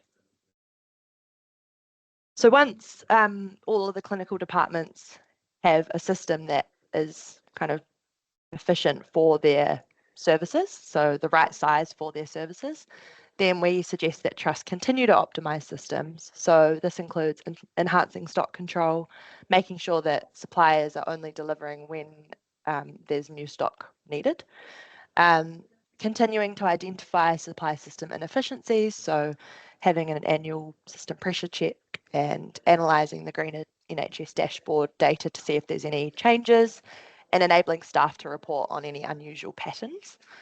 Optimising the remaining medical gas pipeline system, so making it smaller if it's needed, shutting off branches that aren't used, and continuing to make sure that there's repair and maintenance occurring. And then finally, reducing waste through clinical practice. So obviously this is kind of at the end point of care, so you rather reduce the waste further down the process. But when clinicians are using nitrous oxide, making sure that they are turning it off, removing demand valves, inspecting equipment for any damage to reduce leaks, and then also completely depleting any cylinders that they're using before returning to the supplier. So that is what the toolkit kind of goes through, and hopefully will be published soon, and will also include some educational support alongside it, and happy for anyone to reach out if they have any questions. Lovely, thank you. I'm going to let people just do that in the chat, and I'm sure there are. We're about. I said to people I'd give you time back, and I've lied. I'm not going to do that. I'm going to milk it for every last few minutes and finish at 2. And but we're not a million miles away from that. So thank you to all of the speakers.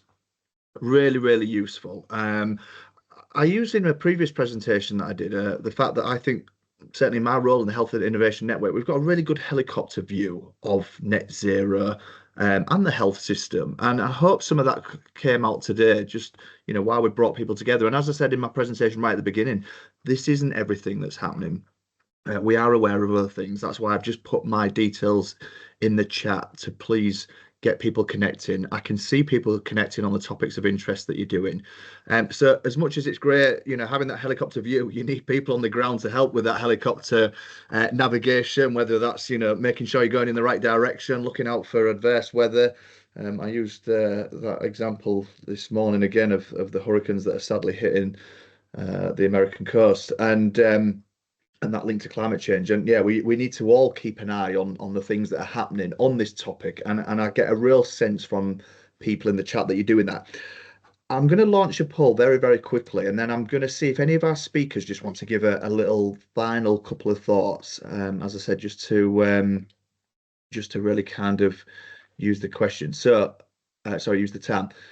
Bear with me a second. I was going to do this after every session and I forgot because I can't multitask and I got a little bit sidetracked. But this is the kind of friends and family test that I often use in presentations. But I want to know, did you learn something or make a connection? And the important bit here is that will add value to your work. As we said, you know, some of this you might have heard, but I really hope that you've heard something today that will add value to your work. I will send out a follow-up survey because I know there's a few people dropped off. We had over 100 when we started. We've had people come and go. And I do appreciate everyone's time. I know everyone is very, very massively busy. So just a quick poll there just to find out if you've connected with someone. So last 5 minutes, can I put some of the speakers on the spot? And they didn't know that I was going to do this, but I just wondered if you want to give some reflections. Owen, I might actually pick on you slightly. Claudia, again from a HIN colleague as well, just, you know, from things that you've heard today, what's kind of inspired you, or what are your thoughts? Yeah, I think with so much of this, for me, it comes down to data. Like, I think by measuring, that is the first step in identifying where those potential opportunities are. And I think those kind of low-hanging fruit, I think so often we don't look at the data we possibly are already capturing on the fly. And I think there's a real place there to actually make sense of that, whether that's manually or whether actually it's the development of new kind of machine learning algorithms or something to actually be able to process that and give recommendations. Excellent. Yeah, no, really, really good observation. Claudia, I didn't sort of thank you as well for your presentation and tell you what I liked about that, but the learning, do you know where you'd had that slide of expectations and reality? I absolutely love that. And again, I got that from Tracy's slide and Deb's slide as well. There's a wealth of cultural knowledge and behavioural change knowledge within some of this work that I absolutely love. So Claudia, I don't know if you've got any thoughts, and I might hand over to Tracy next. I know you're still on the call, Tracy, but Claudia, what are your thoughts? Thanks, Pete. Yeah, I think what I've really liked about this session is that people are demonstrating some of those tweaks we can make through tech or through innovation to change people's behaviour. So not just relying on people's behaviour to change through telling people, oh, this is the best method, or this is what we should be doing. It's actually how are we enabling people to make those choices that are greener. And I also think it's been important, a lot of the conversation about the upstream waste rather than relying on, you know, downstream behaviours. I think in terms of the waste hierarchy and everything like that, it's good to have that central to the conversation. So it is. No, yeah, again, thank really, you for bringing all of no, well, together. thank you for joining and really good observations again, because when I was listening to these presentations, I was thinking if I was an innovator, I would be absolutely wanting to get a hold of some of these contacts, this data, to, like you say, to keep building on it and help think about how we can improve this work. Tracy, as I said, I love your branding. You've got your branding right behind you right now. Are there any kind of final thoughts from you? Oh, thanks. Yeah, the thing that I always get from sessions like this, and it's just been so apparent today, is that it doesn't matter what level of activity you're working at, there's something you can intervene on. And I always come away from sessions like today and I'm blown away by the expertise and the knowledge at very senior research academic levels that are going on way above me on a day-to-day basis. But I love to know that it's happening, and I can't wait for them to filter down. And then likewise, I think it's really important to know that you have clinicians like Deb Gompertz doing the things with the clinicians that I'm working with, and maybe we can feed up and meet in the middle. But it's just brilliant to know that it's all happening and we're all making a change in process. Absolutely. Good. Well, I think that's a good way to finish. So let me just go through everyone. So I know people have had to leave, but thank you to Peter Morgan, Professor Mike Crooks, Vicky Damani from FDB, Kenny Fraser, Haroon Taylor, Debs Gompertz, Tracy Lyons, Kath Cooksey, Toby Capstick, Owen, thank you for you. Dr. Matt Sawyer as well, Nuala Hampson, and last but not least, Claudia, thank you for your time. So enjoy the rest of your day. I'm about to jump on a call now to talk about digital and net zero. There are lots of topics, so please do bear us in mind as a health innovation network. As I said, we have got that great helicopter view on a range of topics. Keep up the good work, and I would love, as I said, please, I've put my details in the chat. I would love people to help me help you as well. So enjoy the rest of your day. Thanks, Pete. See you later, everyone. Bye-bye. Take care. Thank you.